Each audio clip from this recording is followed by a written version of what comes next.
Good morning, Raptor Freaks. Lexiot's here, and it's Saturday morning, so we're doing a Saturday Share the Love Club. And today I've decided to do one for Serge Ibaka. And it's partly because he's been so prominent this summer in Toronto. And I feel like, I think that what happened was Chris Boucher just signed with Celtics and left Toronto. So we were no more Raptors champion kind of in city. So Serge is like, I'm retired. I'm gonna bring that hot butter popcorn championship ring out, and I'm gonna stand by the CN Tower, and I'm gonna remind everybody about the 2019 championship the Toronto Raptors got when I was on that team. He came in, he did a media blitz with hello and welcome, Lindsey Dunn, all kinds of different people he did interviews with, promoted a Spanish beer, and filmed a commercial here, which is kind of out now. I've seen the film of it, what they filmed in the red convertible on Roncesvalles, riding down the street. And if you were around that area that day that he filmed it, you could have seen Serge in Toronto hanging out in a red convertible over on Roncesvalles.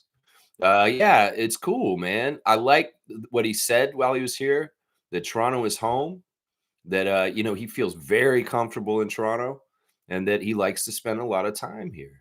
I wanted to share some fun facts about Serge that maybe some of us didn't know. You know, Serge in some ways has had this issue where people have wondered about his age. This happens sometimes. It happens with pitchers and Major League Baseball. Sometimes there's a story out where Manute Bol, it was actually, they're not sure how old Manute Bol is or was when he died. There was a range of ideas that Manute Bol could have been 40 years old when he came into the NBA in the 80s, and that he was actually 20 years older than everybody said he was. There's been a little bit of this kind of speculation with Serge about his true age and how old he is. But, he had his birthday this week. And Serge Ibaka, he turned 36 this past week, just on the 18th of September, 2 days ago. So, yeah, I think he's 36, but some people have speculated he might be older than he actually is. So there's a little bit of a mystery about Serge Ibaka and actually how old he is. But either way, if the man is 36 or he's more 40, the man's in phenomenal shape. Like, seriously, he still is. He may not be in the NBA right now, but he plays a high level of professional basketball in Europe the last couple years. And you look at him, he's still in the gym putting in work. He still looks like he's ready to go play for teams around the world that want his professional basketball services. So I commend him for that. Some guys get done with their careers and they just fall off the wagon with their exercise routine and they become Charles Barkley. But Serge Ibaka has a loyalty to staying in shape, and he wants to continue to do that. Yeah. So Serge speaks 4 languages. I don't know if you guys knew that. Of course, he speaks English, French, and Spanish, but he also speaks Lingala. So yeah, it's pretty cool. Also, I don't know if you guys knew this. We talked about it on Serge Ibaka Classic Jurassic Trivia a while back. We did Serge like maybe 2 or 3 years ago for trivia, that his father was a political prisoner, that he had to flee Congo for a little while, and then when he came back to Congo, they imprisoned him, and he spent time in a jail cell just like Nelson Mandela because he was an activist. He is an activist. I'm not sure if his dad's passed. I think his dad may be still with us, guys. But Serge Ibaka's father spent time in jail for his political views over in Africa. And that's something that, some people may not realize about him. Both his parents played basketball, eh? Like, unlike Siakam and Christian and other people that kind of just came to basketball later, Ulrich Shamshe from Africa, Serge Ibaka was playing basketball right away because his mother and his father were both professional basketball players. So in some ways, Serge, it was in his family already playing basketball. So that's pretty interesting right there. Of course, his younger brother, Igor, ended up playing NCAA basketball for Oklahoma State. So he came over and played some basketball too. It's pretty cool. Ibaka is also related to actor and TV host in Romania named Cabral Ibaka. Yeah, there's a guy who's on TV in Romania that is a cousin of Serge Ibaka. So yeah, there's some little fun facts. I'm just trying to learn some things about Serge Ibaka. Another very interesting thing about Ibaka is his daughter. Serge Ibaka's daughter was born, and he did not know about his daughter. His daughter was born secretly by the mother, and the mother came to Serge's father and said, "I have your son's son, or I have your son's daughter, and I'm raising her." And the father said, "Don't tell my son. Don't tell Serge Ibaka, because I want him to concentrate on his basketball career right now, and I don't want this to get in the way." Now, that sounds kind of crazy, but at the time when this was happening, Serge was really kind of getting into his NBA career, and his father didn't want him to have the distraction. So Serge was not told about the birth of his daughter until she was like 4 years old. And then he found out about her. And it was a secret that his father had kept from him on purpose the whole time. The mother of the child and his father did not tell Serge about his daughter until she was 4. So that's pretty interesting, like that happened that way. And I mean, I can understand why Serge's dad did that, because he said if Serge knew about his daughter back home, he would have left the NBA and came straight back home and doted on her instead of going full forward into his NBA career. So in some ways, his father, I guess, knew best. I don't know. In some ways, I wonder if Serge was mad at his dad for not telling him, or maybe he's like, you know what, I understand the wisdom and why you decided not to do that. You know, the daughter didn't miss the father, and she was okay. Then what's the harm? If the mother was fine taking care of the daughter without Serge Ibaka, what's the harm? So maybe Serge's father had the right idea in that, as far as not telling him about his daughter until she was 4. So yeah, this is some interesting stuff about our guy Serge. I just feel like he's such a real one. I mean, in some ways, the thing is, Toronto, the city, and Serge Ibaka have a lot in common. They're very progressive and forward thinking. They're very futuristic. They're very diverse. They're very artsy. They're very creative. They're very innovative. They're just really interesting and very, very deep. The city of Toronto, Serge Ibaka have similarities. And in some ways, that's part of the reason why Serge has a love affair with the city of Toronto and what it's all about, the diversity, the restaurants, the art, the architecture, just the whole feel of Toronto in certain ways. It really is kind of like a vibe that Serge lives in his life, that kind of goes around with him wherever he goes.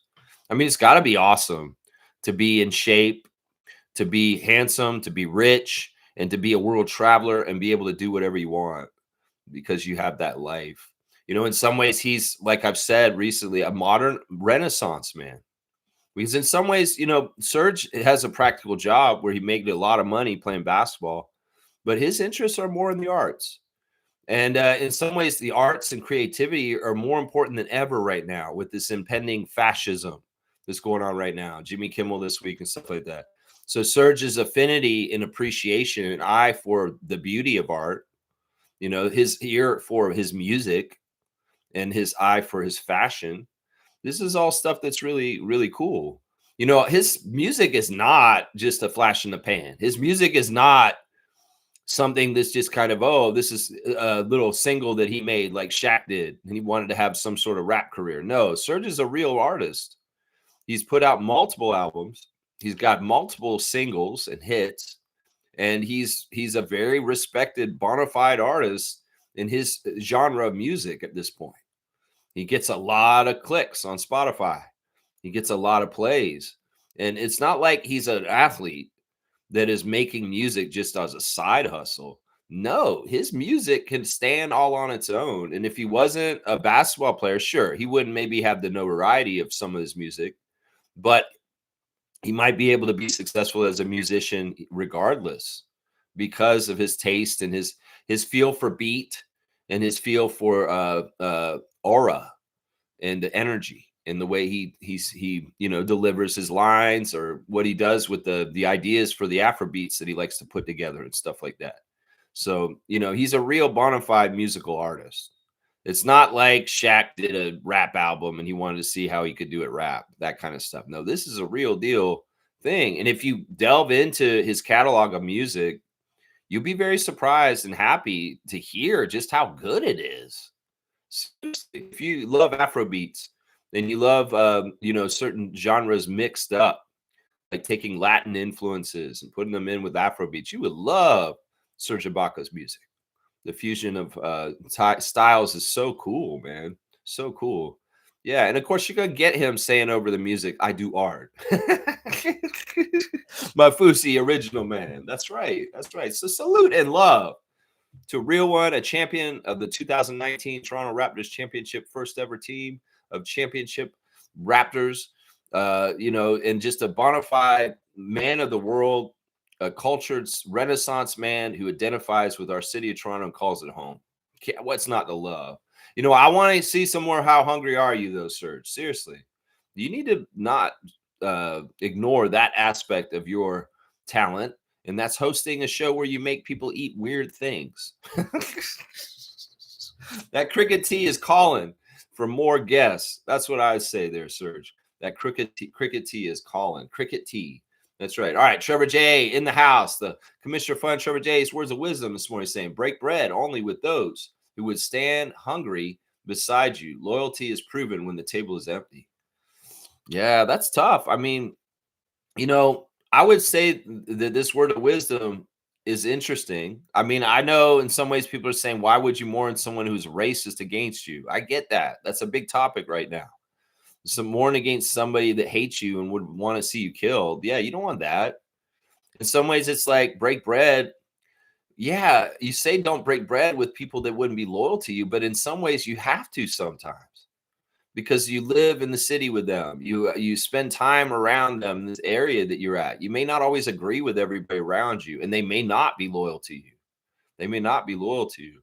But the bridging of the gap is in the extension of the peace offering.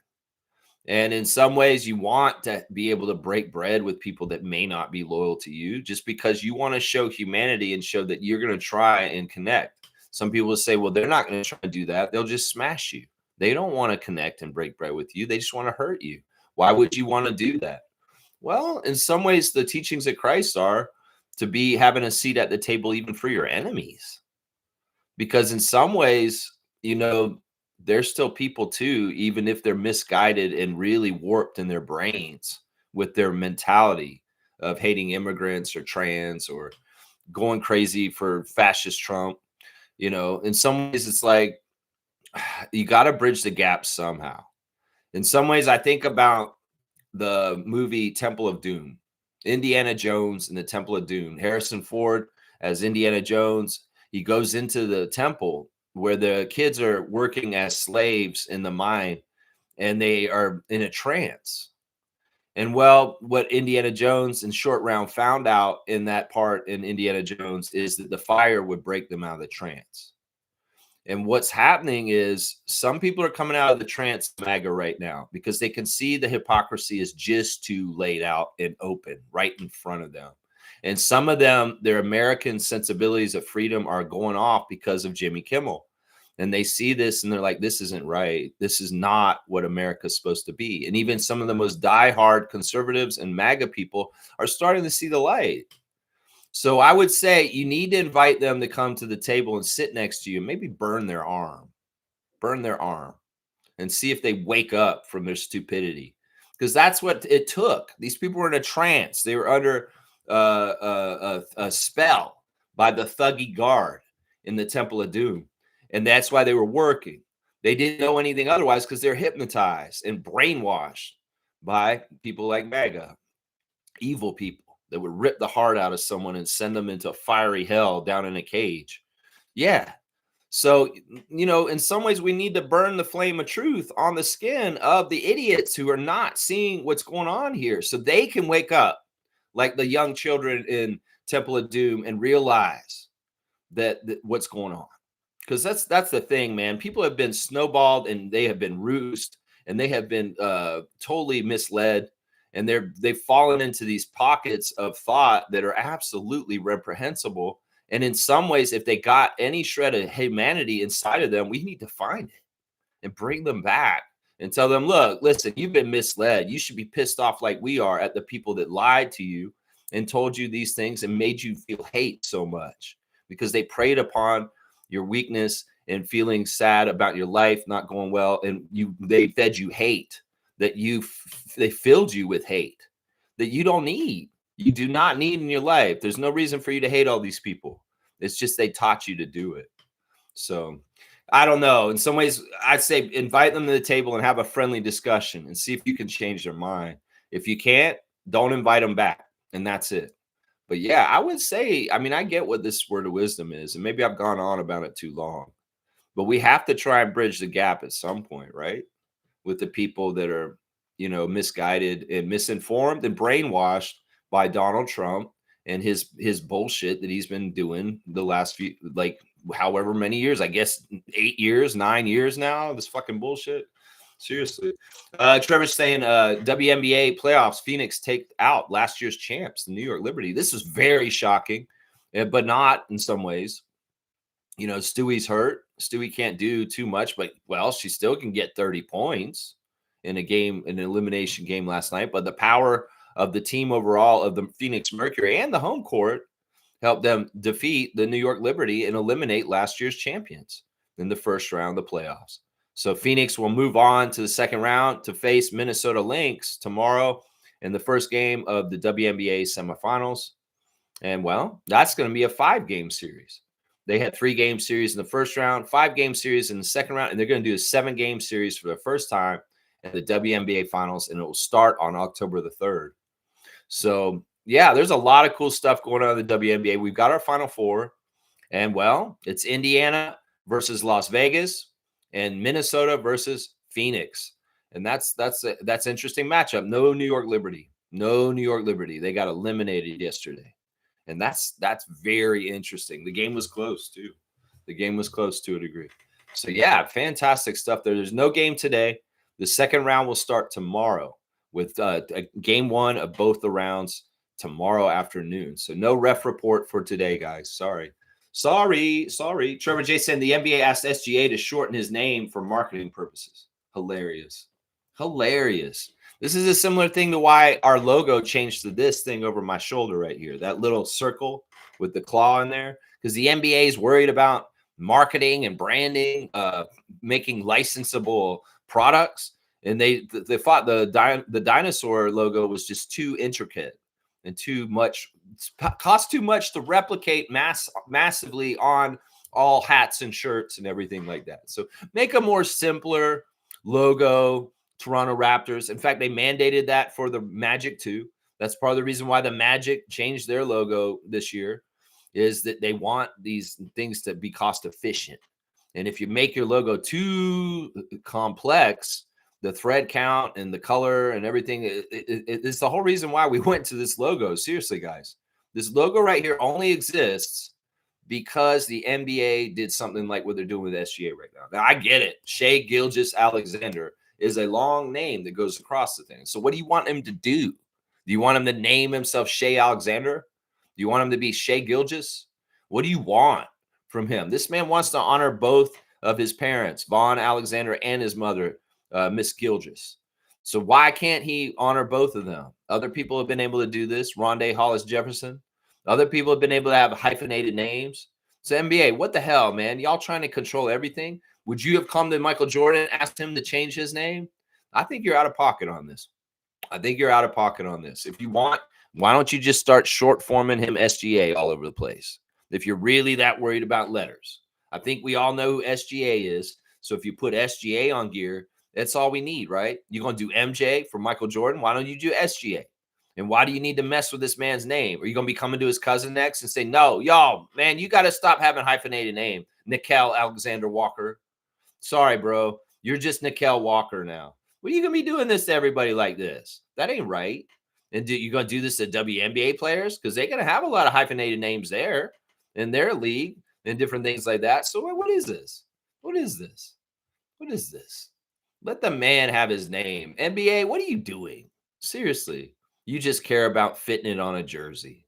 You just care about marketing. You just care about cost efficiency. What a fucking corporation. Two-finger salute for asking SGA to shorten his name for corporate economic reasons. Two-finger salute. Trevor J's talking about Vegas. Just jumping around, changing their mind on the Raptors a little bit in the last couple of days. Very interesting. People waking up. Brandon Ingram. Why did Vegas change their mind on the Raptors win total for the season? The average was 37.5 wins for the Raptors predicted, but now they bumped this up 2 more wins to 39.5. That's 40 wins, guys. If you round it up, 40 win season for the Raptors. Well, why don't you just go ahead and give us 2 more? And then we'll have a above 500 season. It will be 42 wins. And that's 1 more than 500. Why don't you just bump us up to 45 wins then, Vegas? And maybe you will about a month into the season after you see what we're doing. Yeah, maybe you will. I want to go for 50 wins this year. That's right. I'm going to be happy if we get 40. I will be happy if we get 40. I'd love to get a winning season, though. I'd like to get 41 or 42 at least. 45 for 50 wins. Hey, both will be great. Anywhere in there is great. And, well, Vegas, you're coming more correct now. Coming up there closer to 40 wins of the season for the Raptors, well, they're going to go higher than that too. Watch. As long as they're healthy, they will. That's right. Fiercey's here. Good morning, fam, and happy Saturday. Good morning to you, MJ. Hope you're having a fantastic Saturday so far. And whatever your weekend plans are this weekend, I hope they're filled with love, joy, and just pure happiness. That's what I want for you, Fiercey. That's right. Let's see who's here. James, Raptor Freak James, number 1 top fan in the chat this morning, it looks like. It's been a couple people. He looks like an old 36. Laugh out loud. James saying that about Serge. Yeah, I mean, in some ways, I don't want to be like, there is a little bit of a racist trope about athletes from Cuba and Africa lying about their age to get more eligibility and to be able to play more. Because one of the things that happened with Manute, because Manute is really kind of a very real case where this did happen. When Manute came from the Sudan to the United States to play in U.S. basketball, they didn't know exactly what his age was. I don't think even Manute knew because he was a tribesman, a Dinka tribesman. And in some ways, this isn't something maybe that they didn't, I don't know if they thought about, or maybe he just didn't have records of himself. So the people that were handling him to come over, they made a birth date up for him to make it advantageous for him to be able to play for their team. So he may have actually been in U.S. I believe he played in U.S. University as like a 30 or 40-year-old, almost 40-year-old man in U.S. college, playing with 20-year-olds and masquerading as a 20-year-old. The age gap of what is thought about with Manute Bol is 20 years wide. If you go look at his Wikipedia right now, it will say we're not sure when he was born. And the gap will be like 20-year gap. They have no idea. It says right here. It says that they estimate he was born between 1946 and 1962. And when he died in 2010, they're estimating he was either 48 or 64, even as old as 64. So you do the math. That's like a 16-year difference in not understanding how old Manute Bol is. I'll bet you Serge's birthday is correct, though, guys. There was some speculation about him and his age, though. But some of that, once again, I don't know if that comes from racism. Some of that, because some of it is racism. We'll put it that way, James is saying OKC Serge was a monster. He was averaging almost 4 blocks per game. Yeah, and it's interesting to see Serge in the blue Thunder jersey from when he was younger because he does look younger.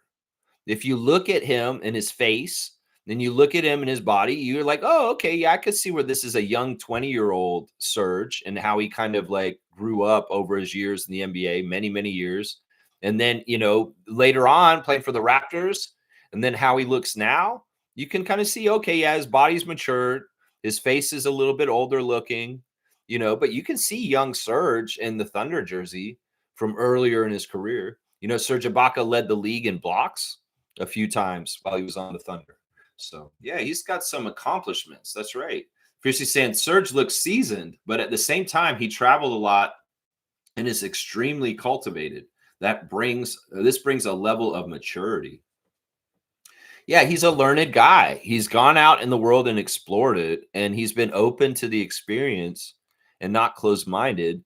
And he's become more, multifaceted and deep and cultural because of that. And he's got a lot of Spanish culture in him, a lot of European culture, along with, being from Africa and the African roots. And then, even, spending a lot of his professional life in the United States and Canada playing in the NBA, he's picked up a lot and seen a lot. And in some ways, he's a citizen of the world.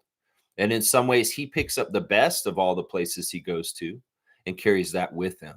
And I appreciate that about him. I really do. I really do. Fiercely saying he has some bangers from the album Art. Yeah, his album is called Art.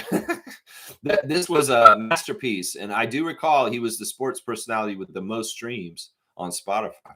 Yeah, that's what I'm saying. I mean, there's been artists that have made music like Dame Dalla and, different artists just like produce beats or do stuff like that. But Serge is actually acclaimed and like very widely streamed. Like, he's hanging out with Bad Bunny recently, but it's not like hanging out with Bad Bunny is a step up for him because in some ways he's in that same world with him. And Bad Bunny looks at Serge Ibaka as maybe a musical peer that he can actually collaborate with and put in a song. And, he would add something artistically, musically, and also he'd bring a name. And maybe that Bad Bunny, Serge Ibaka collaboration would do really well. I think they've done collaborations already that I'm behind. There is a song I think that they did together already.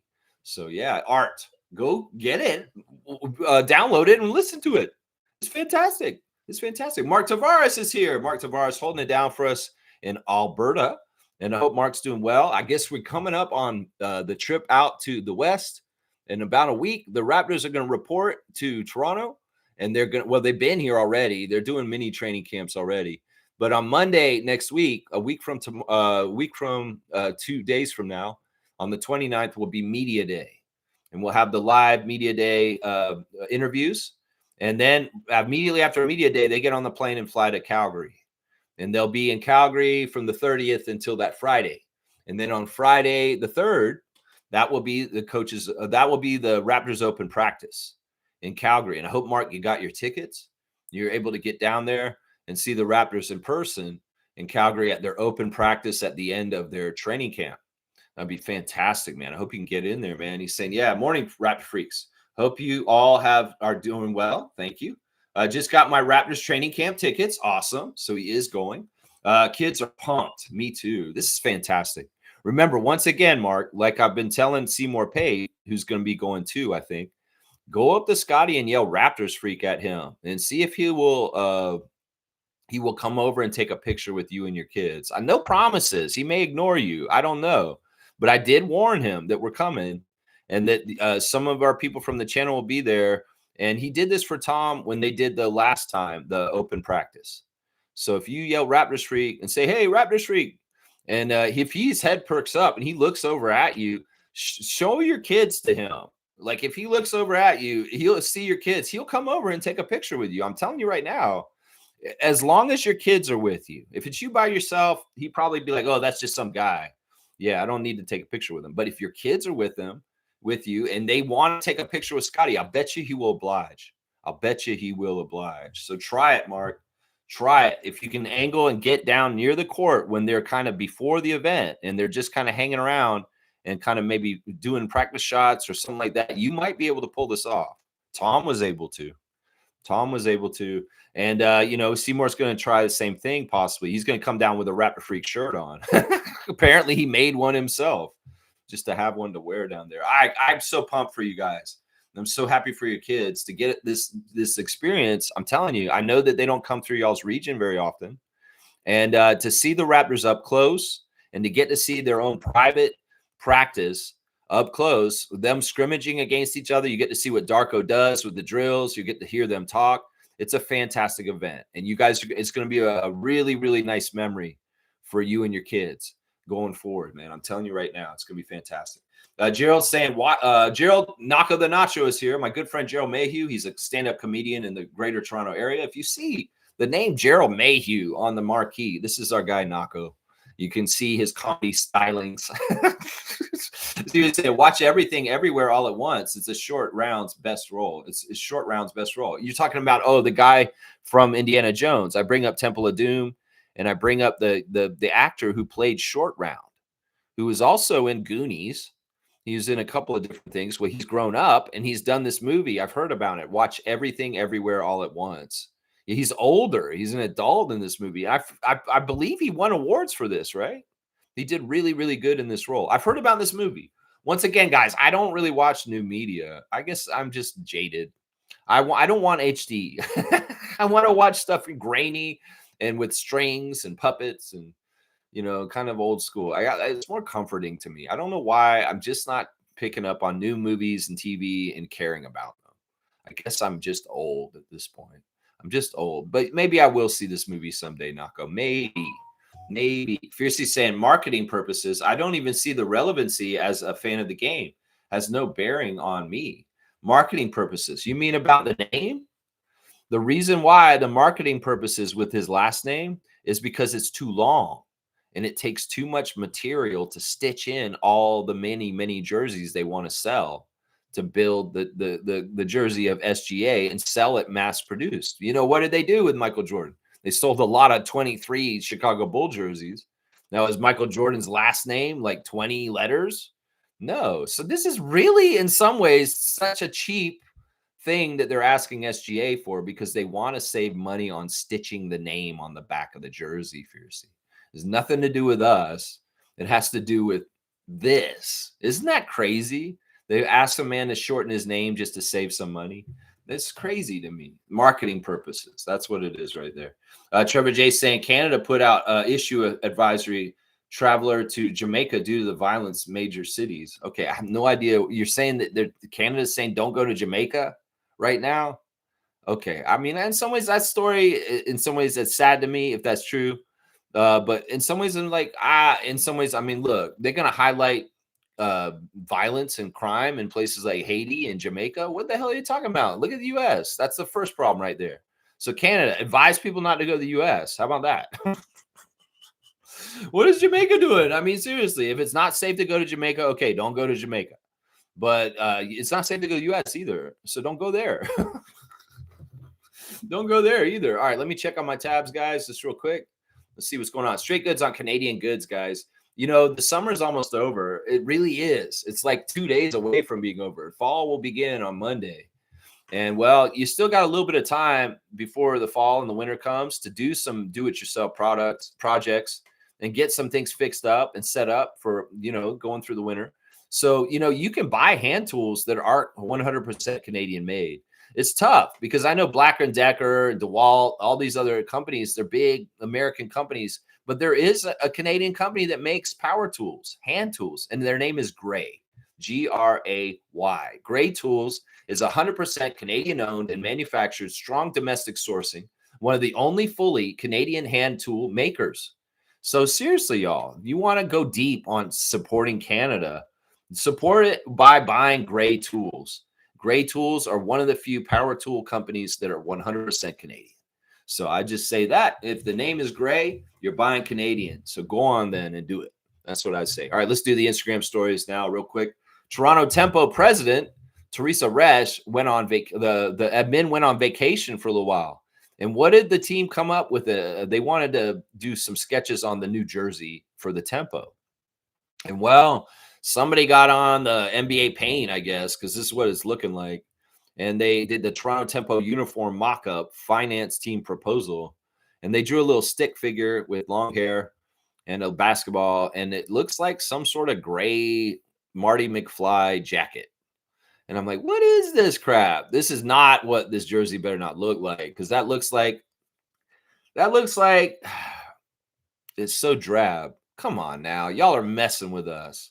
This NBA paint action here, Teresa Resch.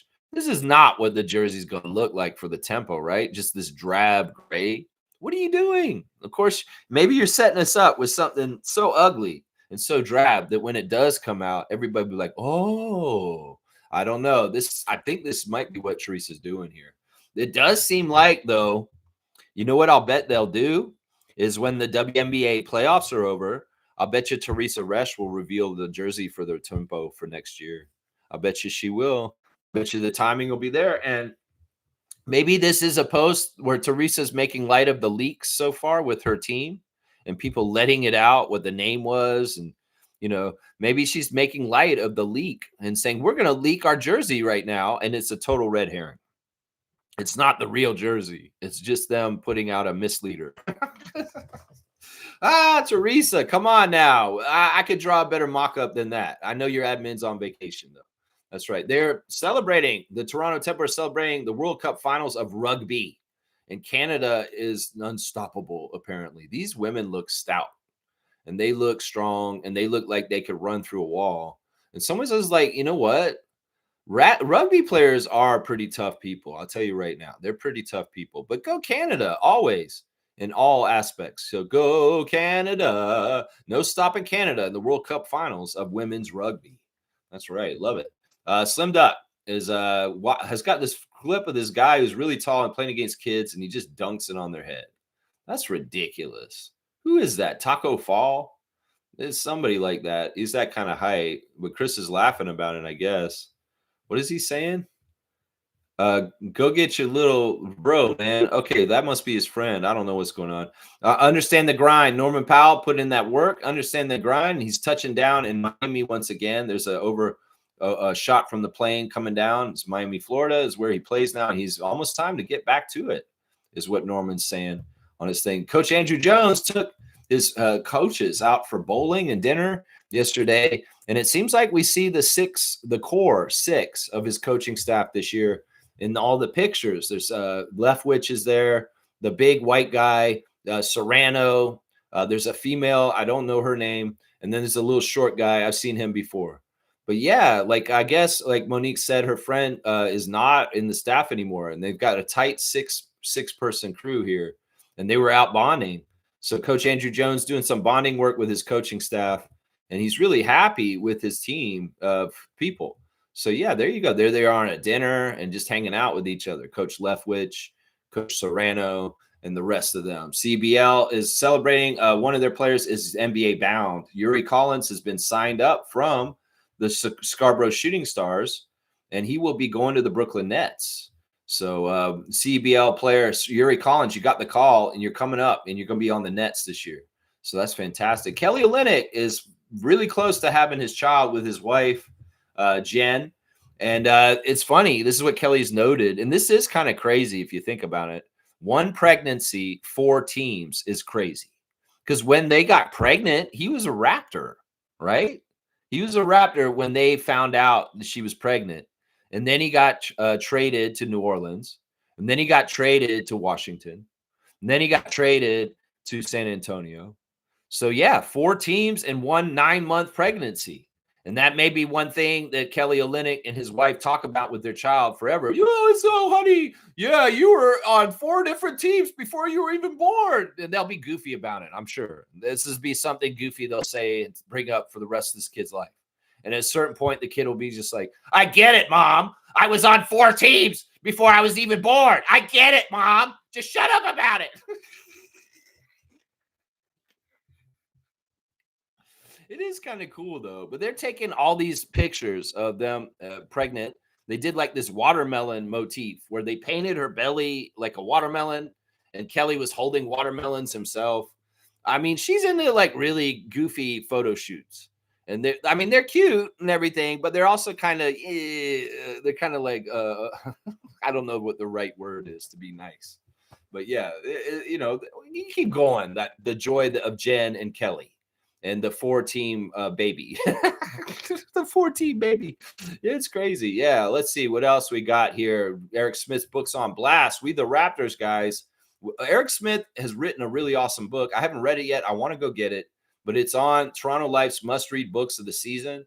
So go on out and get We the Raptors, which is a book that's 30 years of Raptors on 30 Raptors stories, 30 years, 30 players. And Andrew Bricker and Eric Smith wrote this book. It's available now. Get your copy. I'd like a copy of this book. I'll find one somehow, some way, I'm sure. There's Serge Ibaka's Instagram stories. And what has he got on blast? He's got an old clip of him throwing it down when he was on Oklahoma City. So pretty cool to see old Serge, not when he was old, but when he was young, but old Serge footage, him dunking it on the Spurs and throwing it down right there. That's right. Jamal Shed. Let's see what he's doing. What is Jamal Shed doing? He's got Kyle Edwards on his Instagram. I'm not sure what's going on there with Kyle Edwards. I guess he's a friend of his. SGA, let's see if he's shortening his name for the NBA here. No, he's saying soon.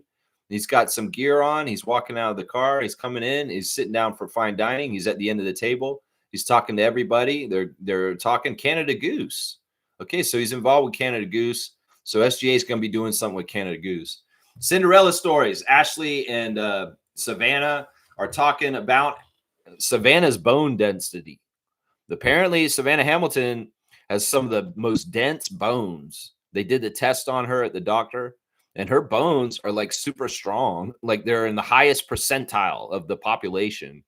That Savannah Hamilton is built like that. Let's just put it that way. That's what we found out on Cinderella stories here. She's built like that.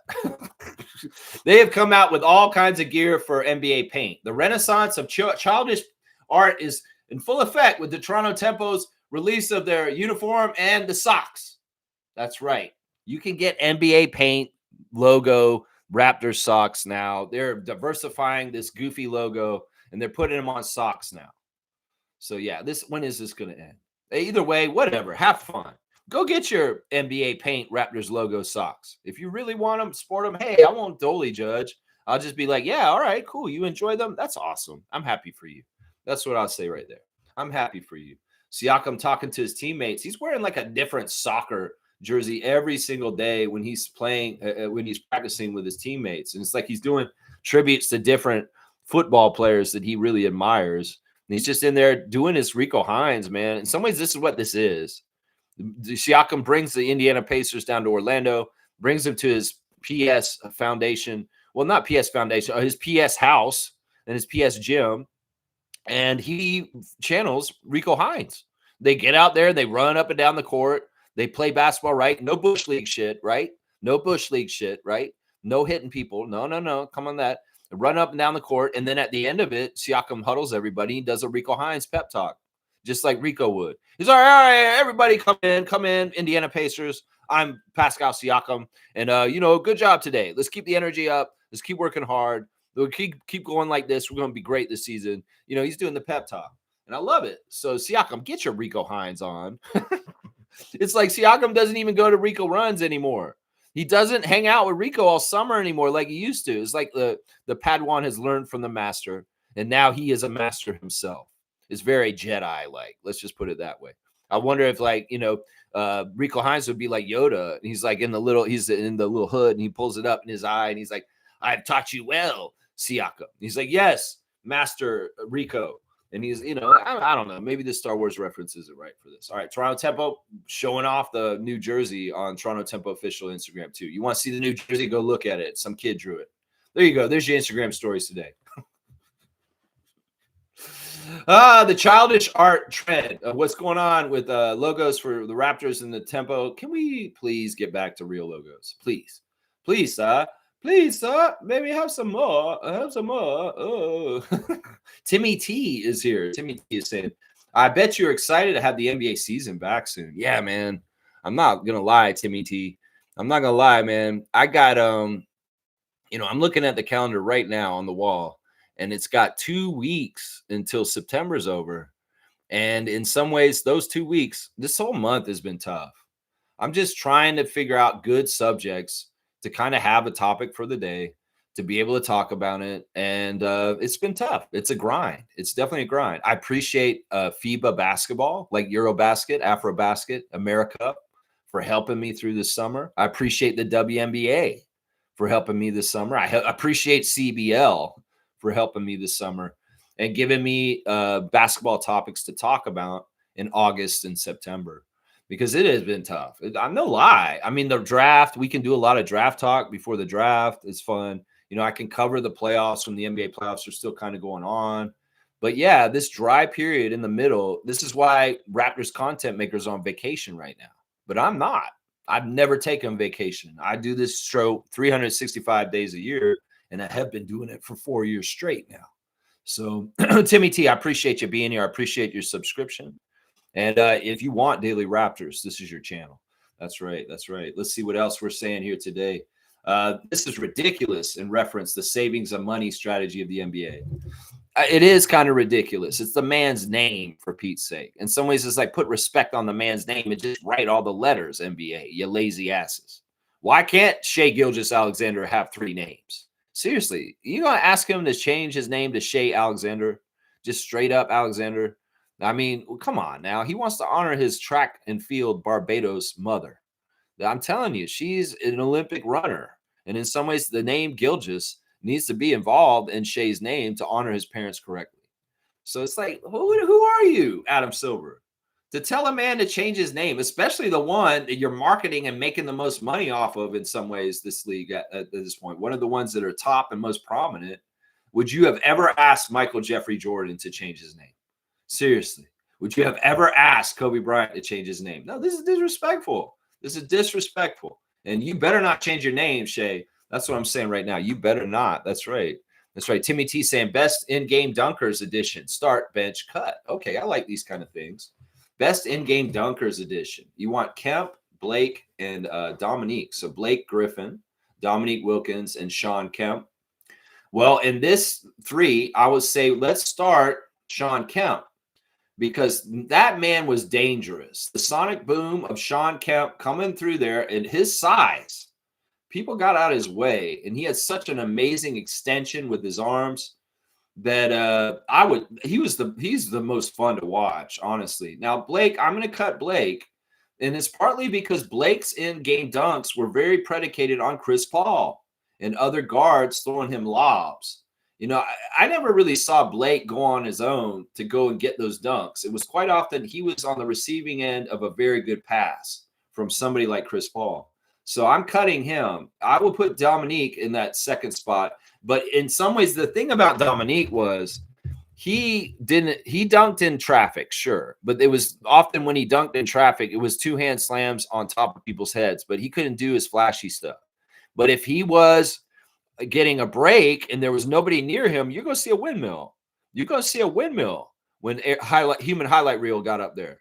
So that's the order I would pick. I'd start Kemp because, listen, he could dunk in the middle of traffic and everybody be around him and he'd still go do it. Dominique could be hindered a little bit by traffic. Blake Griffin, he needed the lob. So that's my order right there. And this is no sus against Dominique Wilkins. Because, listen, Dominique Wilkins is a better dunker than Sean Kemp. It's just in the dunk contest he is. But in game, Sean Kemp's a better dunker than Dominique.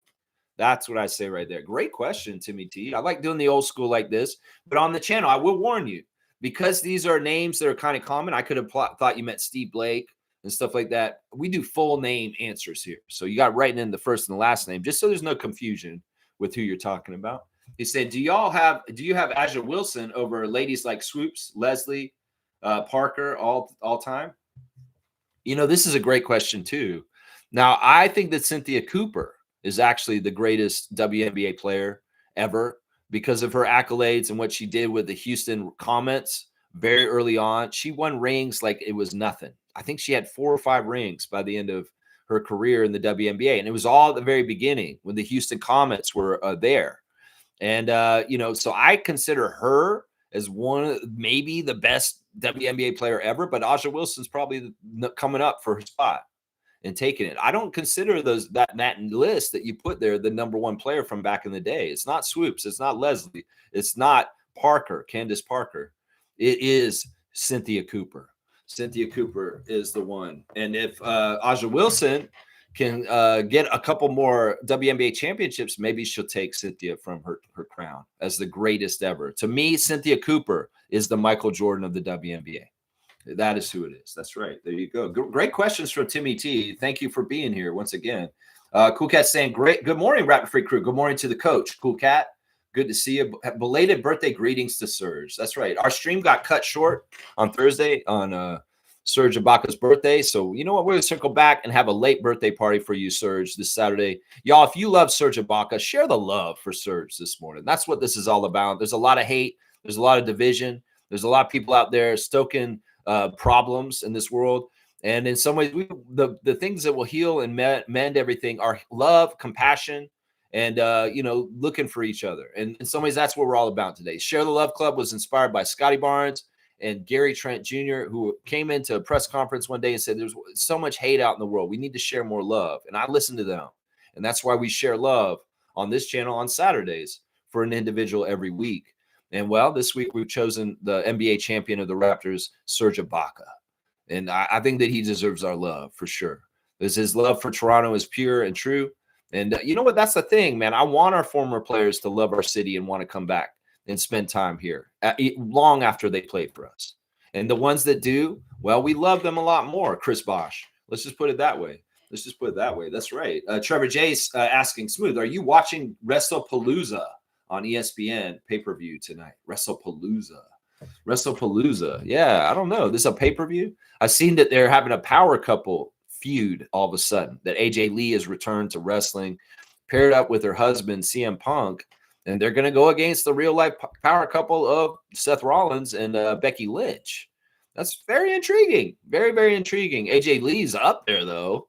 And I've always found her to not be a totally believable wrestler. Let's just put it that way. But, hey, this is going to be fun. I mean, Rollins and Punk have been a feud for a while. They've done a lot of programs with each other. They've done main events with each other. So a new wrinkle with the women involved. And also the interesting thing is, historically, Seth Rollins and CM Punk did not get along. They hated each other. In fact, part of the reason why CM Punk left the WWE at certain points was, Seth Rollins was one of the people that kind of drove him away. But apparently, in this stint with the WWE, CM Punk and Seth Rollins are tight like this. They're best friends now in real life. Like they're talking and hanging out. There used to be a lot of disrespect between the two of them. But that's the thing. That's what I'm saying. Times can change. And all of a sudden, people that were not your friend, well, time changes. And all of a sudden, you know what? You guys are allies and you're actually together. And we have to be open to these kind of ideas in our own lives. There may be people that are at odds with us in some ways, or you think they're at odds with us. But when it cuts to the bone and we actually think about what really matters, we have all the same values. And we've got to bond and connect everybody together back to mend the issues of the division that some people are trying to stoke right now. It's not about black or white. It's not about, gay or trans or straight. It's not about these differences. These differences don't matter. We're all just ordinary human beings that just want to live lives and be happy and not be fucked with. There are people that want to fuck with us, though. And those are the people that are trying to run the U.S. government right now.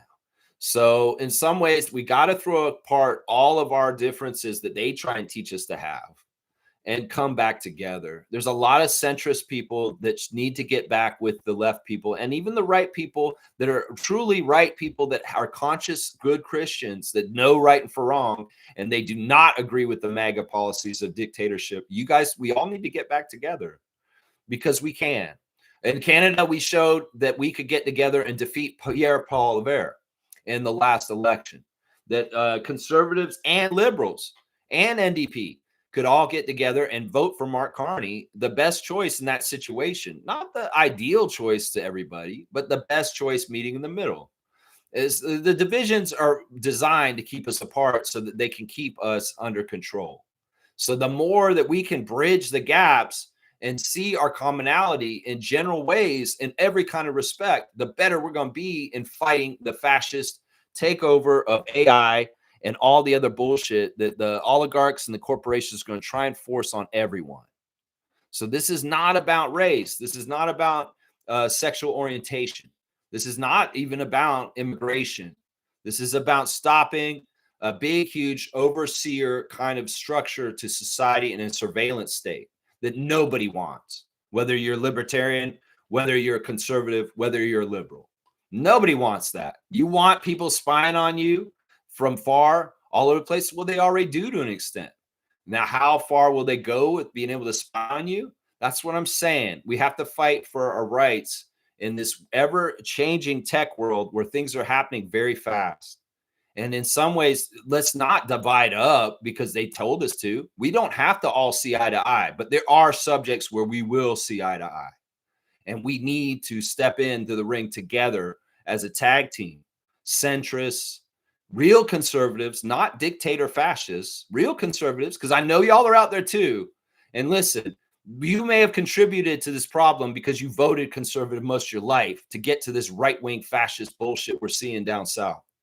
But you can start making amends for it by getting with the mass public to fight against it now. It's not too late. And all we need is for everybody to get together on this together, and we will defeat this. Seriously, we do not want to sell out our grandchildren and our children because we decided now we're okay with these cameras. We're okay with the government telling us how to live our lives. We're okay with them filtering through all of our content and everything and telling us who's going to jail and who isn't. Because that's a police state. That's fascism. That's dictatorship. That's not a free society. And that is not what anybody wants in this continent right now, whether you're in Canada or US, especially in the United States. Y'all need to get together and get on the same page and stop falling for this shit. There's going to be some people that are mega brainwashed that are just a lost cause. But there's a lot of y'all on the conservative side that know this shit is wrong. And it's not too late for y'all to come back and get on the right side of the history. Seriously. Because listen, there's two paths here. Either we do something about it altogether and we change this shit before it gets too entrenched, where it's just the way it is forever. And all the generations come after us will be like, why didn't they stop this when they had the chance right now? We've got to do our part in this time in history.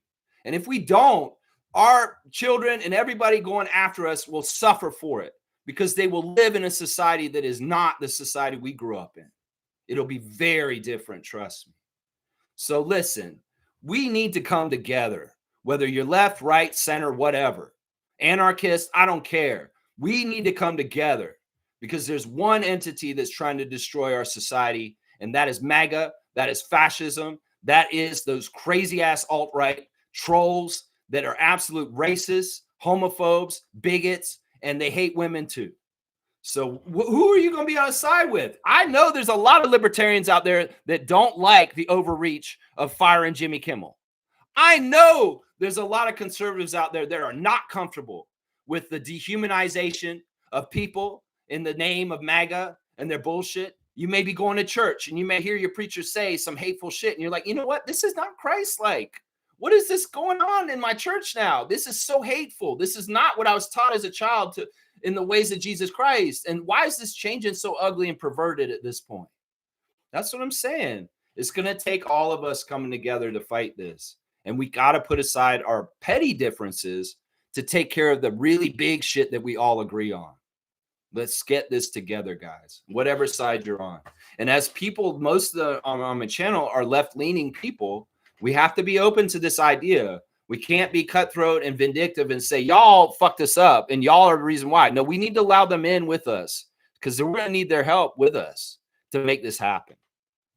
So be forgiving, be understanding, and be like, you know what? You may have been wrong yesterday, but you're right today. Let's go forward and get this fight won for the people.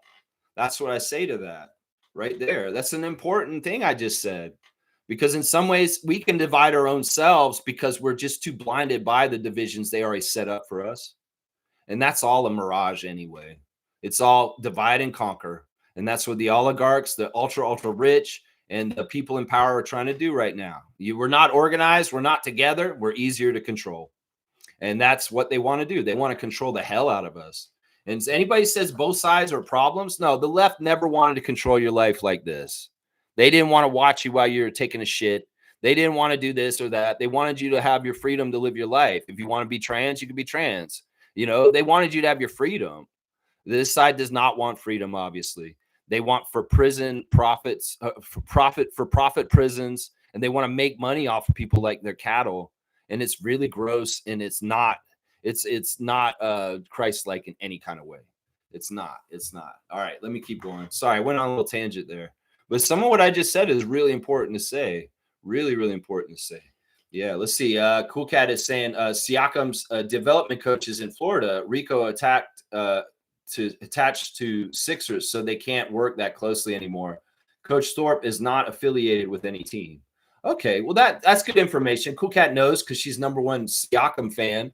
Yeah, I mean that totally makes sense that Rico, being a employee of the Sixers, is not available to everybody, but he is at Rico Runs because players from all teams come there and play and run around with him there. I think Siakam could be at Rico Runs if he wanted to be. But I don't think that he wants to be. I think that he's very much, I'm working with the Pacers and we're not doing this there. We're going to come to Orlando at my own place. So in some ways, I mean, you can see him doing a little bit of his Rico impression in this situation, right, Cool Cat? Doing the pep talks afterwards and kind of doing the Rico talk at the end of the sessions with the Pacers. I could see that, man. I could see that. That's right. Let's see. Randolph's here. Good morning to Randolph Phillips. Blessings. Beloved Raptor Freaks family, to whom much is given, much is required. It is right for those with less to expect more from you. Give and do more. Yeah, in some ways, once again, we talk about this. Everybody is blessed by the Creator, by God, with skills and different things that they're good at. And in some ways, you want to try and discover what they are over your life and really get good at them. And all of us have amazing skills in different departments. It may seem like, oh, I don't really, but I'll bet you do. And you may think it's something that's not that important, not that useful, but you may be shocked at just how useful your skill could be in a pinch, in a certain situation.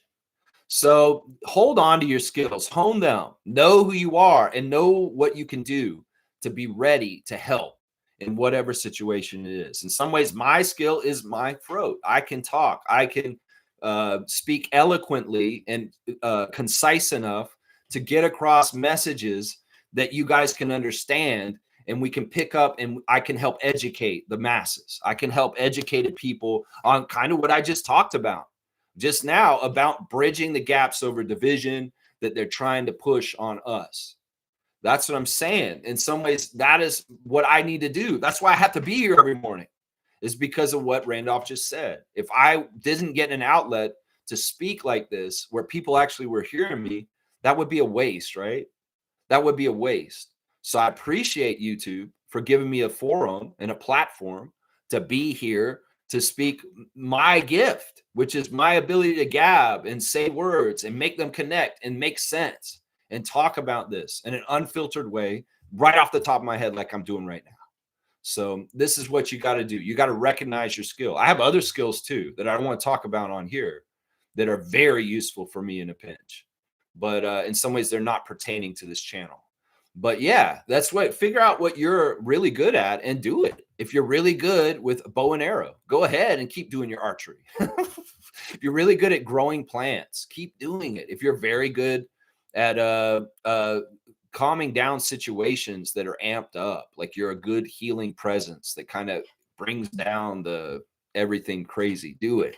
Whatever your gifts and skills are, find them and hone them and be ready, is what I'm saying, because you might need them, and we might need you to do them for us too, is what I'm saying. So blessings to the Phillips family, all the Raptor Freak families. Thank you, Randolph. Once again, your guidance is so appreciated.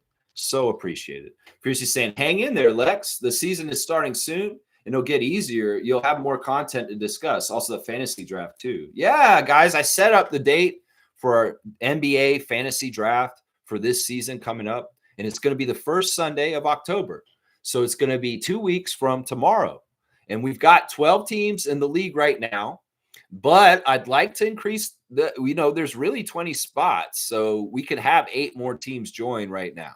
There's a couple of spots that are held for teams just in case they want to return and come back in, including two-time champion the last 2 years, repeat champion Peter Saborin, who's won our NBA fantasy league the last 2 years. The invite is open for him to come back and rejoin the team, the league, if he wants to. If there's anybody here that's interested in playing and you're not in, well, write it in the comments and say, Lex, I'd love to play Yahoo Fantasy Basketball with you guys this year. And, I'll try and get you in there. So, yeah, we are recruiting teams in the next 2 weeks to be in our league. I'd like to maybe get to 16.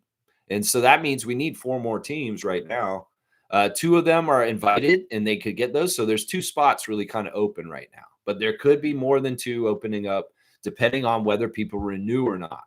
So, yeah, if you're interested in this, the opportunity is now. If you want to play fantasy NBA with the Raptor Freak family, we do have awards. We send trophies to people.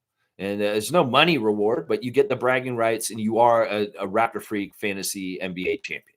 So, yeah, there's only a couple of people that have been able to say that. Jason Dukes is the first ever Raptor Freak NBA fantasy champion. And he won a signed Vince Carter Tar Heels jersey for winning that. So there's sometimes a very good prize. And then Peter Saborin's won the last 2 years. So, yeah, that's what's going on there. I can't wait for fantasy, Fiercey. And I know you better get ready, too, because I know you're playing. That's right. Fiercey's saying, let's be real. The amount of money it costs to produce this jersey versus the amount they sell it, still profitable by far. Yeah, I know. It seems like a silly request, but I know that's probably what their line of thinking is that they just – it's so dumb. In some ways, it's very insulting. It's very, very insulting. I wonder if they do this because he's a Canadian player. I don't know. It's very insulting. Wayne saying, morning, Raptor Freaks. As a September born because of Raptors basketball, I can't wait for September to go away. Once again, this is something that is – so many people get sad this time of year because they see summer is fleeting and it's going away very soon. But I'm one of the people who's like, the trade-off is there. It's like, you know what? I have 2 seasons in my life. I have Raptors season and I have summer. And, summer's great because the weather's nice. I get to do stuff outside. I'm gardening. We're still doing the channel. We have Monique's birthday party in the middle of the summer. We do all kinds of fun stuff. But I like it when the games are on.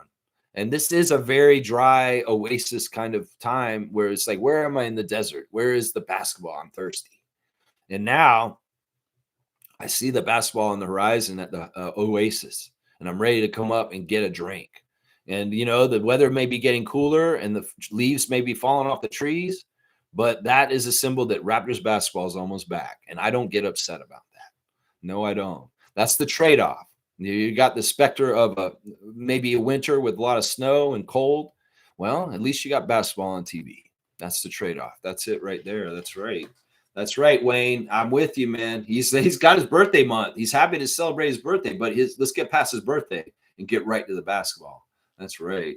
That's right. Let's see. Randolph saying, Lex and fellow freaks, the game that really matters with our favorite team, Raptors, would soon be back. What are you excited about? For me, it's seeing all parts working together, playing great games. Yeah, I like the new faces. I like getting the feel of the aura of the unit of the guys and seeing kind of how they are interacting and how they're gelling.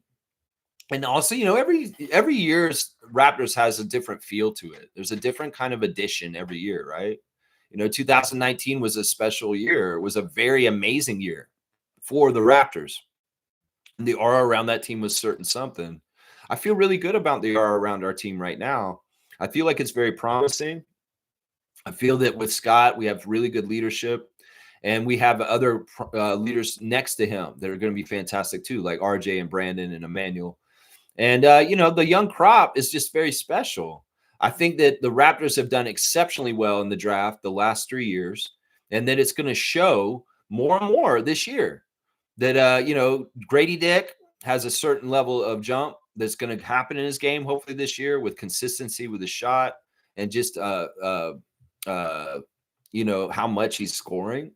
And then, the guys from last year, the 5 rookies, all 5 of them could be very contributory in big ways for us. I know that Jacoby and Jamal are going to have big contributions. Jamison Battle's such a useful role player on our team.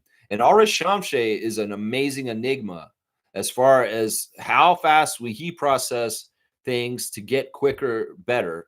And who knows where Shamshe is going to be by the end of the year. There's a lot of signs showing that he could possibly be a regular rotation player for the Raptors by the spring next year. So we'll have to see. And then you got Jonathan. Jonathan still got a lot of promise and potential as a very good all-around player. And then the new guys from this year. You got two pit bulls and Elijah and Chucky that are just going to hound the hell out of people. Just think we got, instead of Davion Mitchell this year, we got two little guys. They're kind of going to do it too, along with, having Shed still and the other guys on our team that are very hounding, whether it's Scotty or Jacoby. Yeah, Colin Murray Boyles will add to this also. I'm excited about Colin because I really do feel like he is a top 10 talent in the draft, that his metrics were very much the best in a lot of ways from all the college players coming in, as far as like bread and butter kind of stuff. The metrics for Colin Murray Boyles and some of his scores in the combine just really kind of forecast a really good NBA player in the NBA. Part of it is that he was undersized. That's part of what turned me off from him. And not wanting him is like, why do I want a power forward who's that short? But Bobby and Masai, before he was let go, saw Colin Murray Boyles in a certain way, as far as like he's a winner, he has fire, and he plays bigger than his frame. And I'm excited to see that. I really do think he has very smart hands, very strong hands, and his hands are going to be causing problems for other teams. That's the main thing. It's Colin Murray Boyles' hands, guys. He's got those claw hands. He's got a hand like Kawhi. He's got a hand like Scotty, and he knows how to get a hand in there without getting a foul call. Now, will the referees this season call extra fouls on Murray Boyles because he is so grabby and getting calls, like getting the ball away from the other team? Well, they better call it fairly. And don't do this Koloko shit, because, half of the blocks that Koloko was getting in his rookie year were not like fouls or anything like that. He was very clean, but they tried to hold him down by not giving him all credit for every single play that he did. Christian got a lot of fouls that weren't fouls. They were just rookie penalties, so to speak. You're a rookie. Oh, and maybe you're too OP. As far as this, you're such a long Cameroonian and look how much you're blocking shots. We're going to limit you. We're going to kind of make your enthusiasm go down. We may unfairly call fouls on you more and not allow you to just fully blossom as an NBA player, partly because you're on the Raptors. I don't know. That's what it seemed like with Koloko in his first rookie year. Now, will they allow Colin Murray Boyles to be a man with his smart hands and on the team and just get steals and blocks like he's going to? I know he will.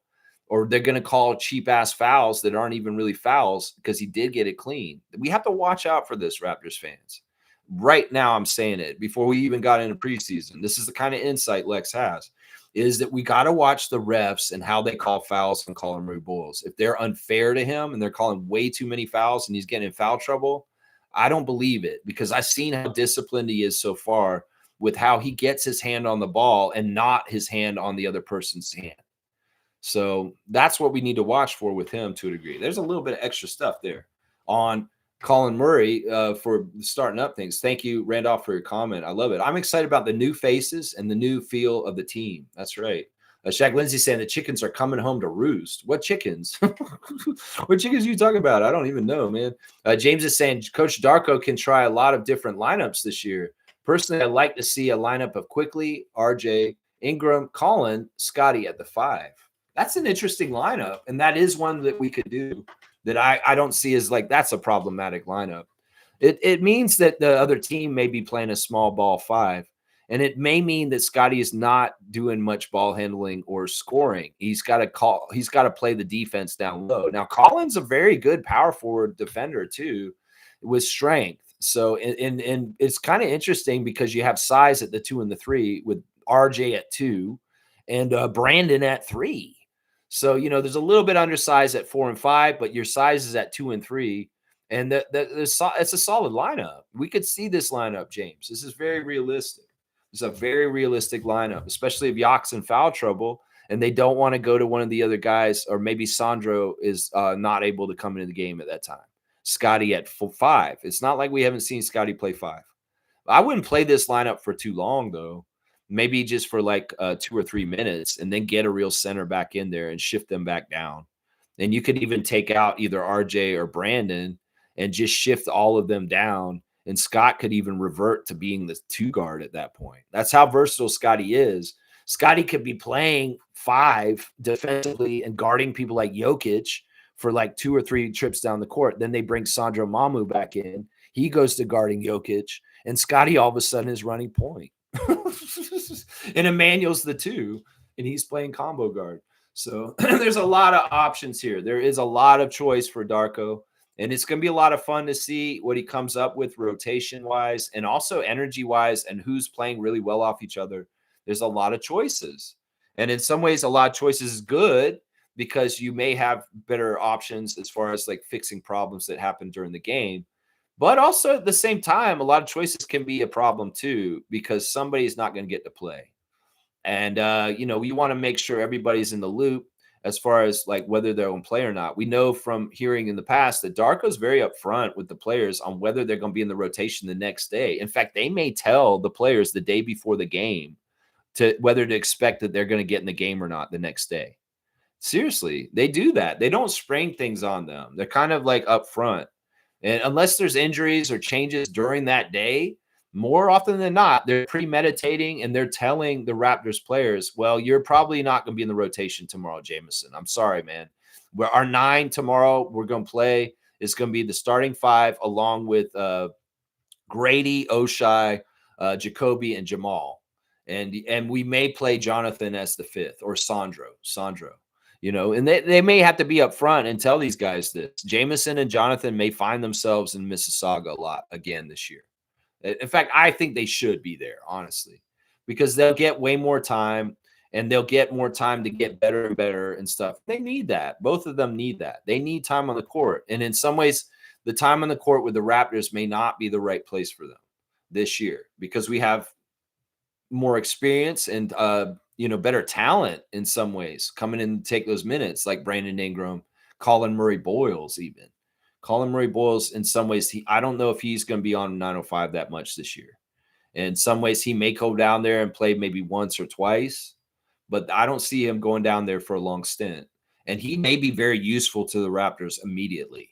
Now, it may be that Colin's not playing right away, but he's eased into the rotation more and more as the season goes on. I could see that. Yeah. Kareem saying, I just love that Serge Ibaka is living his best life. Yeah. He's a great role model for that, to strive and achieve and, just live your best life. And, he's a great personality to show how to do it. Happy-go-lucky. In some ways, there may be a dark side to Serge that I don't know, but I don't really know it. And I'm glad. It seems like if you approached him or talked to him, he'd be friendly. He may not be a snob or a jerk, but who knows? Maybe he could be at times. Be like, I don't want to talk to you. Yeah, but he has to protect himself to a degree also. You got to figure that out. That's right. Kareem's saying, find out what you love and let it kill you. Yeah. Yikes. Let's see. Cool Cat saying, for sure, Uncle Rico is family always. Pascal, Rico runs, definitely inspired. Pascal, the vet, has more responsibilities than Pacers. That's true. Rico runs don't work right now. Pacers, Coach Thorpe, agents, experts keep him busy. Yeah. I better read up in fantasy basketball, fantasy rules, so I can understand it better this season. Now, I changed the rules from last year's fantasy. Last year's Yahoo Fantasy NBA, I did not set up correctly.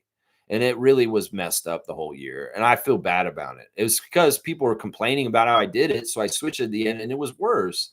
So I set it up this year a lot like our WNBA season this year. I thought that the WNBA fantasy season this summer was really good. Like, it's very competitive and really good system. So in some ways we're doing that. Now, there's some weird categories. You will get deductions for turnovers. You will get deductions for fouls in this league. So if you got somebody who's going to get technicals or fouls, you're going to get deductions. There's deductions for turnovers, technicals, and regular fouls. And then you get a point for each point that they score. You get a point and a half for each rebound or assist. And you get 2 points for each block or steal. And you get a minus 2 points for turnovers. And we're going to do it the same format where it's head-to-head each week. And you win that series in the categories, and that's how you win the matchup. So yeah, go over the settings for the Yahoo Fantasy Basketball and understand them, and then inform you to how you should draft.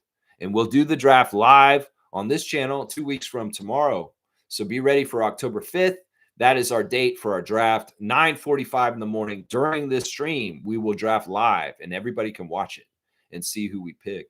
Yeah, I know that Rico is always going to be family with Siakam, but in some ways, it's a symbol that Pascal Siakam has outgrown his period of time where Rico needed to be his primary teacher. I'm sure they touch base and they talk all the time and stuff like that. But, it used to be where Siakam spent most of the summer around Rico Hines the whole entire summer, and they were working the whole time. But that's not the case anymore. It's almost like Siakam's a caged bird that was set free away from the Rico school. And it's like, you don't need me anymore, Siakam. All right, bye. All right, Uncle Rico, bye. I'm out. I feel like that's what kind of happened in the last few years, because he was pretty ensconced with Rico still when Raptors were coming in and doing the Rico runs, when Rico was our coach, obviously. And also before that, when we were coming in and run up and down in the Rico runs, the Raptors came to Rico runs for a couple of years there in a row. And that was really still Siakam and that stuff. Yeah. Kareem saying it's a complete crap. I'm locked in for fantasy. There you go. You guys make sure you keep up with your teams and, just have fun. Once again, remember, in our Raptor Freak Yahoo Fantasy League, we have a rule where every single team can only roster one Toronto Raptor at a time. So even if your Raptor is on the injury reserve, you cannot go and get a second Raptor off the waiver wire. I want everybody to have a chance to have a player from our team. So, and I've seen in the past, people will just stockpile all the Raptors on their fantasy team. And I don't want to do that. I want everybody to have a chance to have either Jakob or Emmanuel or RJ on their team. So realize that. And when we do the draft, remember, you can only draft one Raptor the whole entire draft. If you want to shoot your shot and go get Scotty in the first round, you go ahead. But you can't pick another Raptor for the rest of the draft. And that's the one rule I have with the Raptor Freak draft. And we're going to do the same thing with the Tempo too when we play WNBA Fantasy next year in the first year of the Toronto Tempo. That's right. James is saying, who was number 1, 2, and 3rd last year for fantasy? It's in the history. If you want, you can explore that league, James, that you joined. There's a history tab. It will show you the 3 years already of our league and who won those years. I believe the first year, Jason Dukes won. I can't remember the second and third. And then the second year, Peter won and his brother came in second. And then last year, Peter won again. And I don't remember who second and third is. But most of the teams that have gotten second and third are still in the league. Tom got a third, I think, and David's gotten a couple of second or thirds. And David's not going to be back, but and Tom's not going to be back. But I'm hoping maybe Peter will return and play fantasy with us this year. I mean, he is the 2-time reigning champion right now, so it'd be good if he comes back. The issues earlier this year were really with me and his brother, not really with him. So we'll just have to see. And I don't have any issues with David at this point. If David wanted to return to the channel and talk on the channel, I'd be fine with it. I think that the falling out with him and I was he was standing up for Elon during Doge. And I overreacted maybe to a degree, but also I have very low tolerance for justifying anything that the MAGA and Trump are doing to the United States right now. Anybody who's standing on that side, even kind of justifying any of this shit, I will come at you. I will come at you. And maybe it wasn't totally fair how I came out at David that day. I admit it. But you know what? I have very low tolerance for people that are okay with fascism. And that's it right there. That's it right there. The minutes category, is that new? I don't remember it last year. Yeah, we didn't do minutes last year. We did do minutes in WNBA this year, though. And in some ways, I just wanted to, it's kind of like you get 0.2 points for minutes. Like each minute they play, you get 0.2. So every 5 minutes, they get a point. If they play 5 minutes in the game, they get a point. So if you got a guy who plays 40 minutes in the game, then you get 8 points at the most for playing most of the game. It's really kind of like to get people that are out there and maybe playing good defense and maybe doing intangibles, but they're not really doing any stats. So maybe that's like the cardio points. You're just out there. You're getting time on the court, so you must be doing something good. If you're not on the court, you can't get those points. So It's sometimes it's reflective of people who play a lot, maybe aren't stat stuffing, but they're actually out there contributing in unseen ways. That's kind of the minutes category. That's why. Let's see. James is saying if Mobo becomes a decent 3-point shooter, he's a keeper. He can guard through 5. Some would argue he can guard all 5 positions. That was the whole thing with OG, Precious, Scotty, Jonathan. Hopefully, they can guard most positions. Jonathan can guard some ones on the outside. He's quick enough in some ways laterally to move around to kind of, if he can't be right up on them, but he can stay in between guards in the basket to a degree. So he would argue that he can guard 1 through 5. Not just 3 through 5. Yeah, his 3-point shot gets better and better. That'll help him get more minutes in the rotation. For sure. Trevor saying, I just posted in the chat the schedule for Indiana and Las Vegas Aces and Minnesota and Phoenix schedule semifinal days. Yeah, they'll start tomorrow and they'll play the second games on Tuesday and then they'll play the third games on Friday. So the schedule for WNBA playoffs this week is Sunday, Tuesday, Friday. Games 1, games 2, and games 3, those days this week coming up. So they got a bit of time between the second game and the third game where they're going to have 2 days off in between. So, yeah. Cool Cat saying, okay, any similarity to WNBA fantasy would be great. It's very similar. There may be a couple of extra stat categories like technicals and fouls, but it's very similar to scoring system and the setup. I changed the head-to-head. It's a little different than last year. It makes more sense this one. Now I'm going to make the divisions up.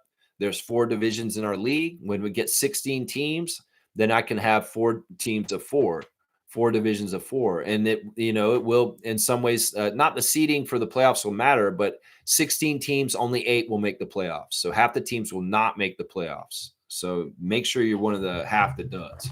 That's what I say right there. Chrissy's saying, interesting new rules, Lex, for fantasy. Yeah, I'm just tweaking it a little bit. And last year was horrible. I hated the scoring system. Last year's NBA Fantasy League was a disaster in all kinds of ways. Let's just put it that way. And this year I want to make it more fun and more competitive and more interesting, honestly. And hopefully you guys can give me feedback on that and tell me that it is. James is saying Scotty is top 20 in NBA fantasy. He's like a mini Jokic. Yeah, he's going to get you a lot of stats in a lot of different areas. And that's very useful. Sean Marion, former Raptor, who we've seen in the clip this week with Jose Calderon's 19 assist game on Raptors Admin. Sean Marion was one of the best fantasy players ever because he got you every category. Every category. That man was getting you threes, blocks, steals, rebounds, assists, points, everything. So sometimes these all-around players that get everything, they're fantastic people to have on your fantasy team. Fantastic. Giannis, he's another really good one to have on your team. That's right.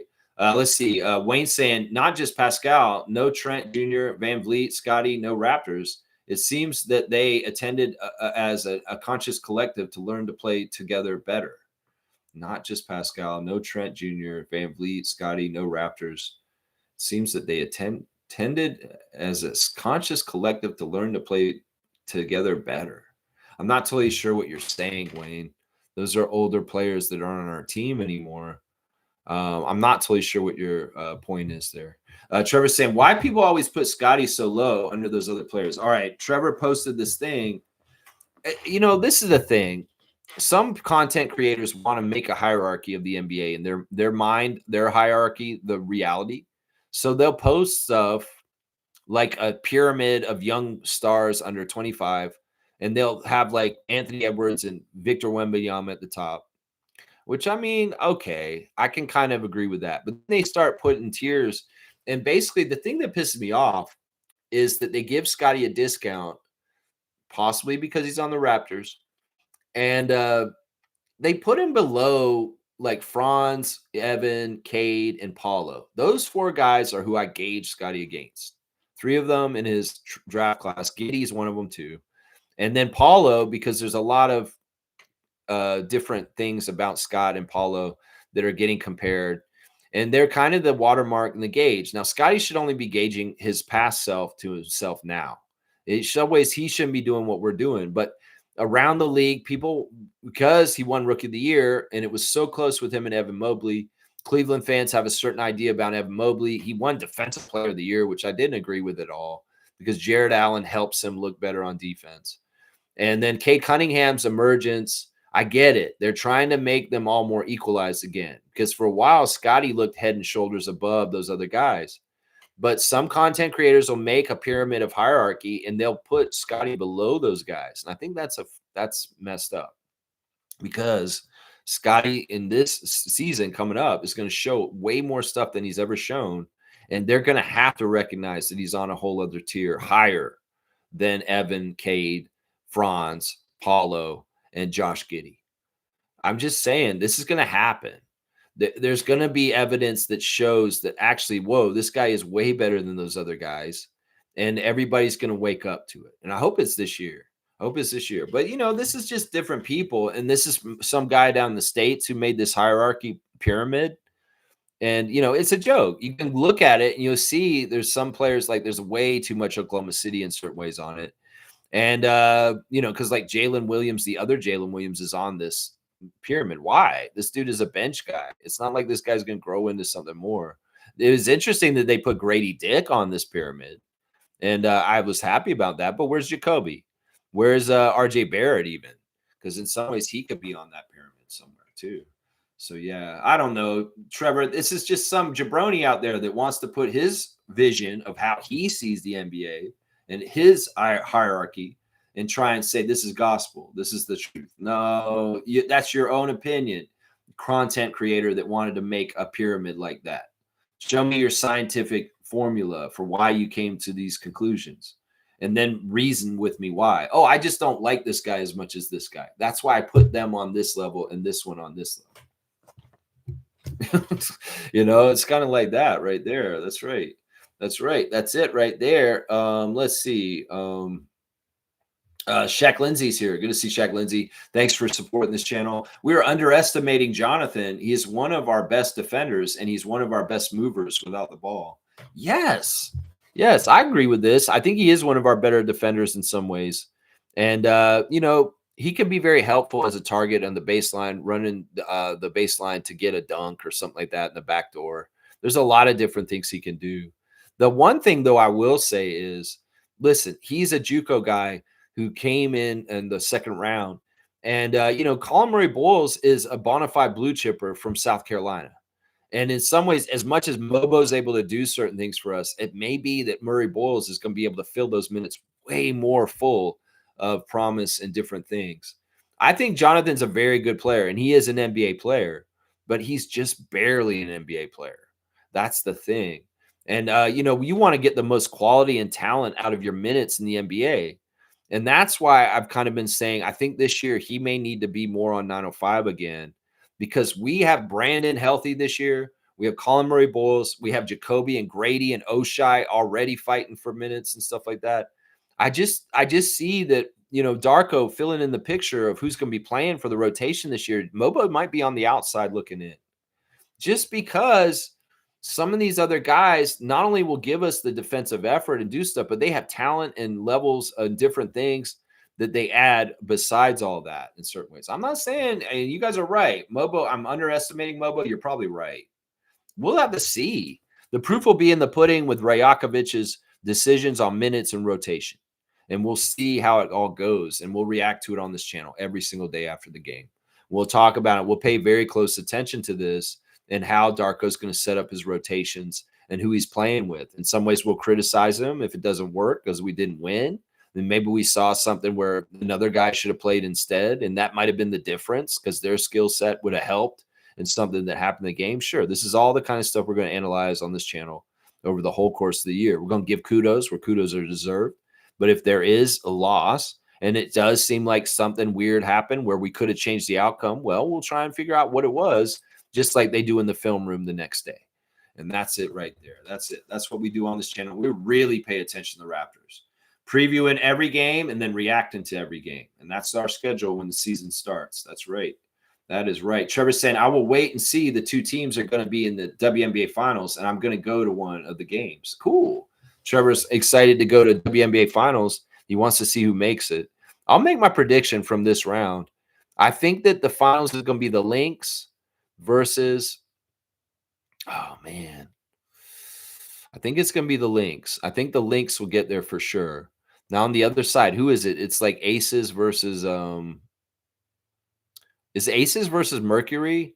I want to let me go look at it real quick. I want to see what the matchups, how they actually laid out right here. Let me see. So it's gonna be okay. It's gonna be Aces versus Fever, Mercury versus Lynx. Yeah, I think Minnesota will beat Phoenix, and I think the Aces will win against the Fever. So in the finals, it'll be Aces versus Lynx. That's my prediction, Trevor, right now. That I think Las Vegas will play Minnesota for the championship. And I think Minnesota's going to win. So I'm going to say Minnesota's going to go all the way and be the best team in the league by far this whole entire year, season, regular season, and in the playoffs. Minnesota Lynx. That's my choice right there. Wayne saying, wishing Mobo longevity with the Raptors. He will get the opportunity. However, I don't see him more than plus years.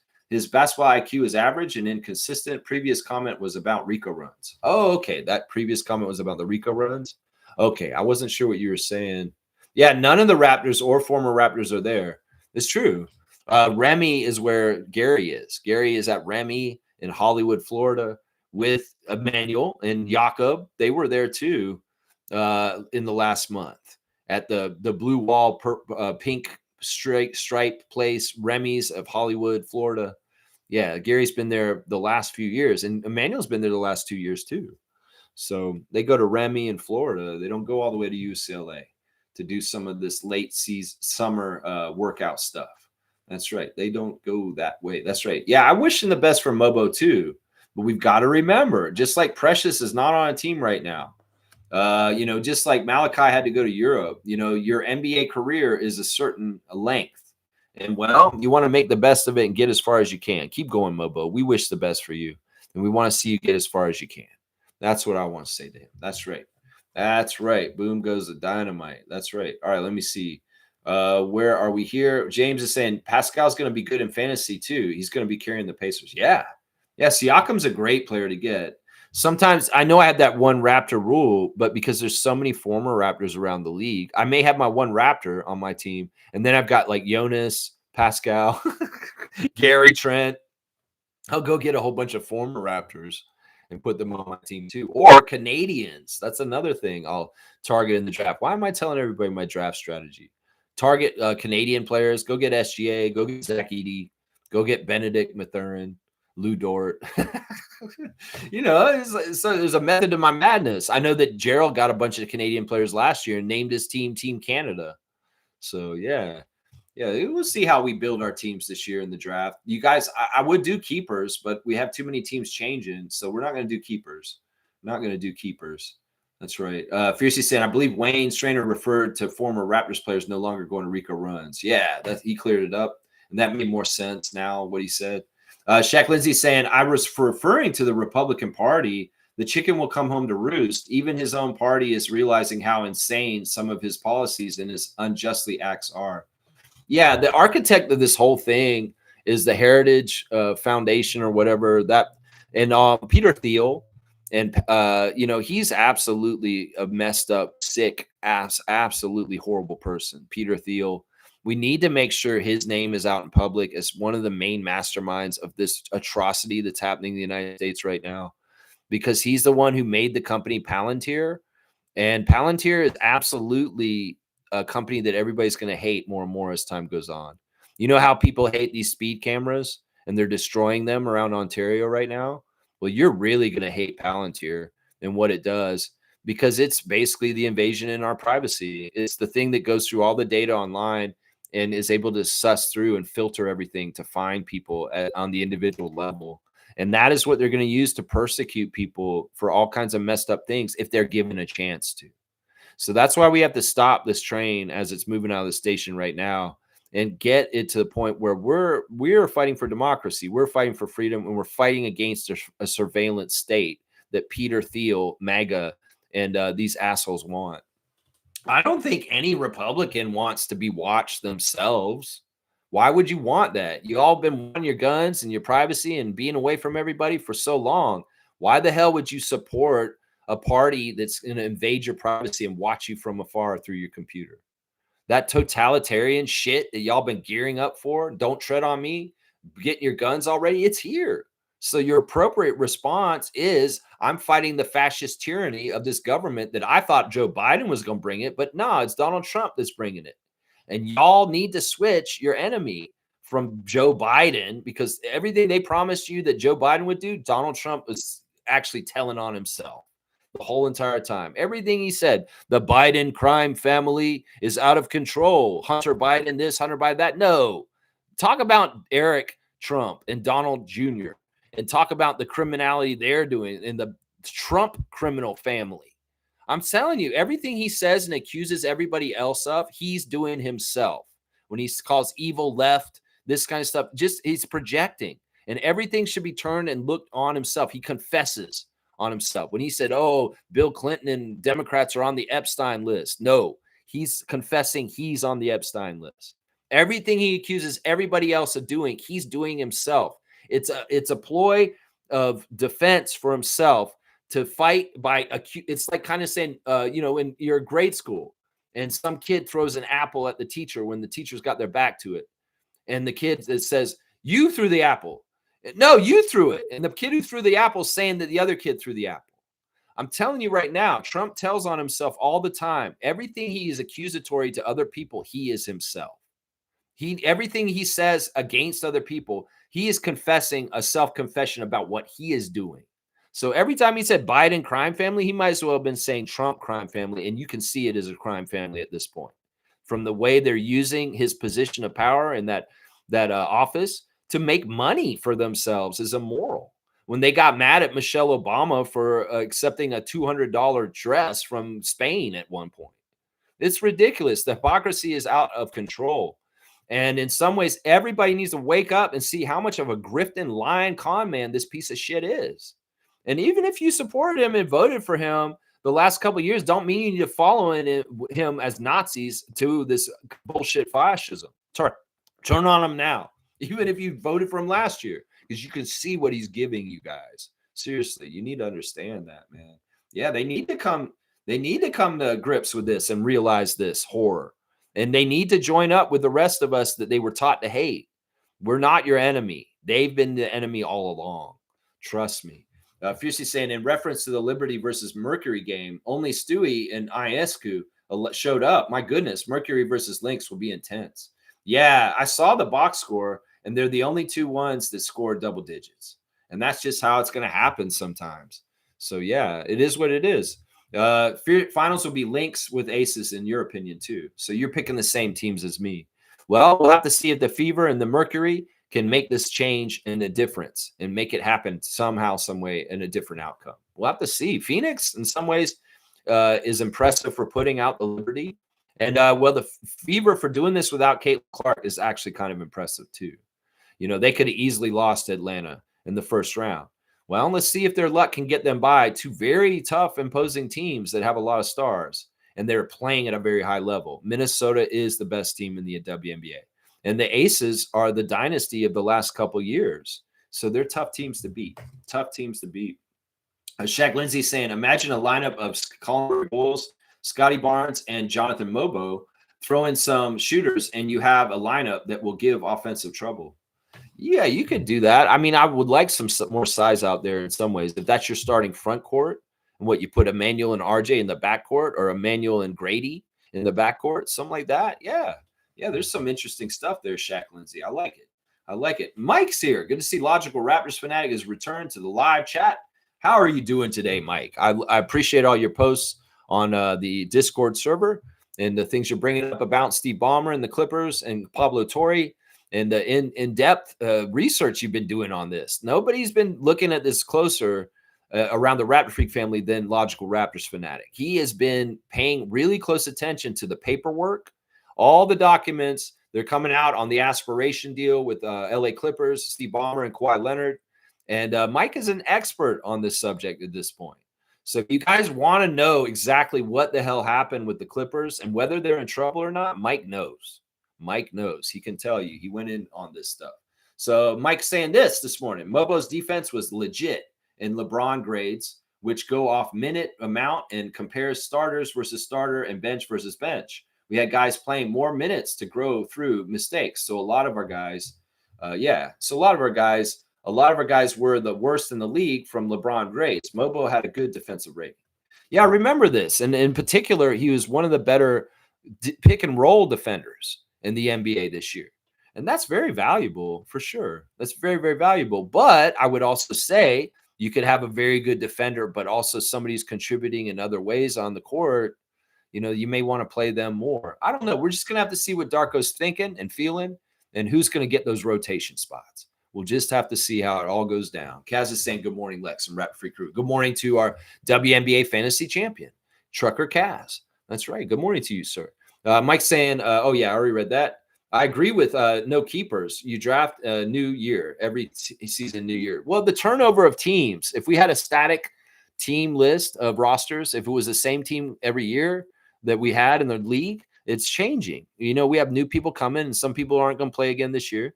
So in some ways to do keepers, it's not easy to do.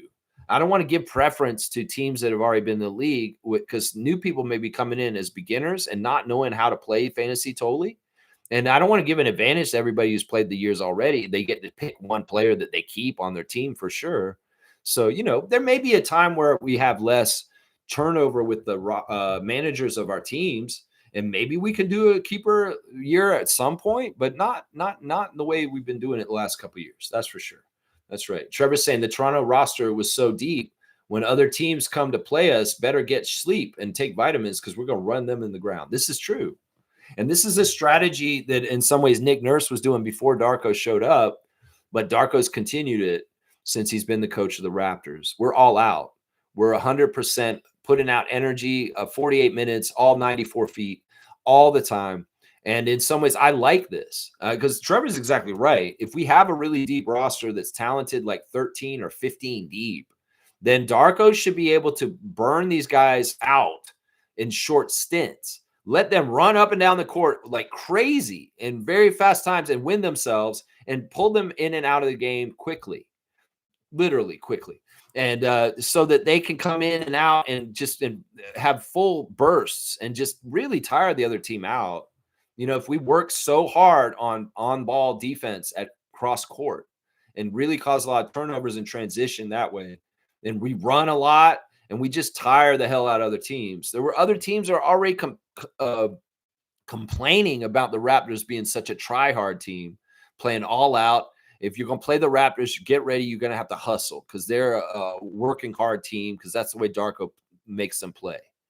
So, yeah, I expect this. And having a deeper roster with more talent, it was going to be helpful for this kind of strategy. And I want this to happen. Rick Carlisle said this summer, this is a play hard league now. The teams that play hard are going to win in this league. So it would be dumb for the Raptors not to go all out and play all out. These old teams in California are going to look like retirement homes the way they move towards these other teams that are young, like Indiana, Oklahoma City, and the Raptors that run so much. And the two teams that got in the finals last year were play hard teams, like Rick Carlisle said. The Raptors are a play hard team. The Clippers are not. They have Bradley Beal. They have Kawhi. They have James Harden. They are not a play hard team. The Warriors are not a play hard team. The Lakers are not a play hard team. So these California teams are going to be lost in a play hard league where everybody's running circles around them. Wow, they got lazy old vets from the last era that are still standing around watching things and wanting to play superstar ball from the last era. No. The new era's here. We're in parity. We're in a play hard league that Oklahoma City rose to cream the crop to the top. And you know what? Your superstar, lazy ass Luka, LeBron bullshit is not going to fly in this league. Watch. It's going to fall and flounder on his face right away. So you don't play all out with your roster and your players aren't playing hard on defense and hounding people, you're going to be at a disadvantage this year. That's right. Rick Carlisle is exactly right. This is a play hard league. You work hard, you will win. You're going to be lazy. You're going to be in the era of LeBron and Kevin Durant. You're going to see the results you get because you ain't going to be able to do that 2010 style of basketball anymore in this league. You're going to be falling behind because you don't work hard enough. That's right. That's right. That's it right there. Cool Cat saying NBA business has a high turnover. Players have to work very hard to stay year after year. There's a new player joining every year. Exactly. Those spots get freed up. That's why, in some ways this summer it was very nerve-wracking for people like Chris Boucher, Gary Trent, and Precious Achua, because there's only a certain amount of musical chairs. And when that music stops, they're all trying to jump in those chairs, and somebody's going to be left standing with no chair. And that's just how it is. That's just how it is. A lot of people went overseas this year and left the NBA. We've seen it with Malachi Flynn, Jeff Doughton Jr., and people like that. And now, well, people like Precious will have to consider going overseas now. Russell Westbrook, another one who's not looking like he's going to get a spot in the league this year. Delano Banton, looking on the outside, not in the league at this point right now. It's crazy. It's crazy. And this is how it happens. So, Jonathan's going into his second year in the NBA. Well, he needs to utilize his time and carve out a role in the league where he is necessary in this league, just like Chris Boucher. And that will keep him around. Chris is a success story for this, still being in the league and playing for the Celtics this year. That's right. He's a success for that. Let's see. Shaq Lindsay saying, did you see that Vegas changed the win total? Yeah. Trevor brought that up earlier, and we kind of covered that. I think that they see something in the water. Yeah. Trevor was making fun of them, saying, oh, now they see it. They're going to find out. They're going to find out. That's right. That's right. Cool Cat saying Palantir already has personal data on everyone in the U.S. They're also in the high ranks of the U.S. military. That was Doge's purpose, to get the data upload to Palantir. Yeah, the very beginning. And this is why fuck you, Elon Musk, and anybody who supports him or likes him. He's such a coward, honestly, because in some ways, Elon's a catalyst for all this shit happening. I truly believe he rigged the election last year by manipulating the election machines in particular counties and swing battleground states. I think it's a real red flag that every single one of those close swing state battles that were so precisely close were just enough for Trump just to win. And every single one of those swing states went his way instead of Kamala. It's fabricated. I don't think that Trump actually won. I think Elon stole the election by manipulating the machines. And that was part of the deal. And that's why Trump said he was so genius and so smart, and he loves him so much around the election. Well, and then Elon helped him with the second part of the deal, and this is with Peter Thiel, getting the information from Social Security and all the other departments in the U.S., like government. And that was really messed up. And people were really like, no, they can't have this, because they put it in the data banks. Peter Thiel created Palantir, and now it's all there. Everybody's information is at their disposal. And it's so unconstitutional. It's such an invasion of privacy. And the thing is, Palantir is being used by the IDF on the Palestinian people right now in very weird, crazy ways that are very Big Brother 1984. And you'd be shocked. So it's scary. In some ways, Doge and Elon Musk facilitated the surveillance state by the data grab. And in some ways, Elon, I think afterwards kind of had a second thoughts. He thought he was going to have this world where he's going to be a king, and he thinks he's popular. Like, he cares about being popular. This is the one thing about narcissists, malignant narcissists like Trump and Elon. They want people to like them. They truly do want this. Some of the things that Trump has said recently is said, like, I'm sending the National Guard to Chicago because I want to teach them to appreciate me. Like, he wants everybody to like him. He wants to be popular. He hates that everybody hates him. Elon hated it too. And in fact, at the beginning of the year, in his part of destroying democracy in the American government by doing Doge and stealing all the data, he realized just how much everybody hated him. He saw the Tesla stocks drop. He saw that the people were turning their Teslas in and getting other cars. He saw just how unpopular he was, and it hurt his feelings as a sorry-ass little piece of shit human inside himself, as a little boy inside this big piece of shit billionaire that he is. He hurt his feelings. So he withdrew from the public, and he's trying to change his persona. He wants to be liked. In some ways, that's why he came out when they came out with the big, beautiful bill and said, this is a horrible bill. They should never pass this. This is a travesty. Because he's trying to save face for his part in the whole fucking degradation of the American democracy. In some ways, he wants to still seem like a good guy. In some ways, it could have been they were sitting in the back, Vince McMahon, Donald Trump, and Elon Musk. And Vince was like, he should turn on you, Donald. And then there will be some ambiguity about who's the good or the bad person. And maybe, Elon, in the end, you can look like a good guy through the whole thing and say, I never wanted Trump to do this, even though you facilitated this whole fucking mess. I don't know. They could be booking the United States with Vince McMahon right now, like he used to book the WWE.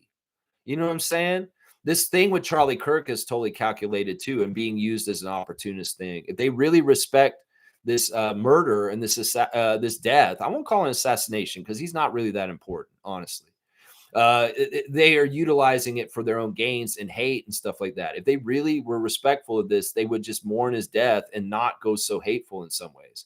So this is like all kinds of a mess. Elon wants to salvage his persona and his reputation. It's too late, man. Nobody's gonna forget this shit. And it's, you know what? You should be jeered and hated everywhere you go by people everywhere you go because you are a big part of the problem right now. And Trump, you're a fragile eagle. Someday you're going to die, and it may be very soon. And you know what? You're never, ever going to get the feeling of approval from everybody that you want. You're absolutely one of the most hated people on this planet, both you and Elon right now. And that's just the damn truth. And there's not a damn thing you can do about it. You can't get in the press and control the press so much that you can manufacture consensus that everybody loves Trump. The poll numbers do not lie, and everybody hates your ass. And that may be the thing that makes you the saddest in your whole entire life right now. Out of everything, out of all the bullshit, it's not separating mothers from children by ICE. It's not, torturing and terrorizing trans people into thinking they're not safe in their community. No, the thing that probably tortures you the most at night is that nobody likes you and that you're that sad little pathetic little boy that cared about that his whole entire life and still no redemption or no acknowledgement that the people love you and you're popular. Nope, that's not what it is. It's not what it is. You ain't ever gonna get that either, man. That's right. Shaq Lindsay saying, and Elon's just as sad and scared as a little boy like that. Oh, I want everybody to like me. You guys don't like me? What? I'm really smart and I'm so brilliant. You should like me. No, you're an idiot. And you are a fucking hated person in the history books forever now. And your name will be synonymous with names like Hitler and Benedict Arnold is what your name's going to be in the long run. Both Trump and Musk, their names will be like that. Hopefully, God willing, unless they write the history and they make it the dystopian world that Peter Thiel wants. That's the difference right there. That's the difference right there. Shaq Lindsay saying Tyler Hero out for the beginning of the season. At least it's the beginning and not during the playoffs. Laugh out loud. Yeah, I don't care. I talked about this already, and I said Miami's in trouble. Miami has one of the hardest schedules to start the season, and if they're not going to have one of their most important players, they're going to start the season really bad, and they may never recover from it for the whole entire year. So that's my prediction for the Miami Heat right now. I love you, Norman. I love you, Davion. But I'm telling you right now, y'all are going to have a hard time to begin the year. And without Tyler Hero, you're going to lose a lot, and you may not recover from it, and you may be sitting in the bottom 5 of the Eastern Conference the whole entire year because of it. That's my prediction right there.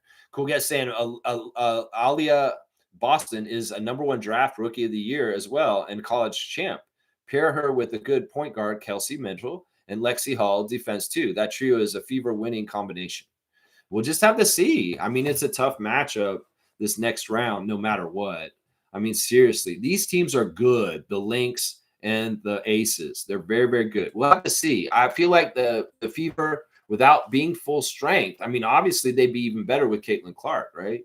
I'm not trying to diss those women because I had both of them on my fantasy team this year, Boston and Mitchell. And I know just how good they were this year. But I know the Fever are much better at full strength when Caitlin Clark can suit up with them too. Trevor's saying Jimmy Butler, Steph Curry, and Green asking for Jonathan back on the Warriors. Yes. And this is the veteran leadership that probably should have been there 2 months ago instead of now, after things disintegrated and got so bad with Kuminga and the Warriors. Steph Curry, you should have came and talked to him already. Obviously, this young man needs veteran counseling and help and his seeing the whole big picture with everything. So Draymond, Steph, y'all were absent leaders, and you're just stepping up to do this now to try and fix this. Man, this may be too late. We'll just have to see how things go with Jonathan Kuminga. In some ways, I don't care.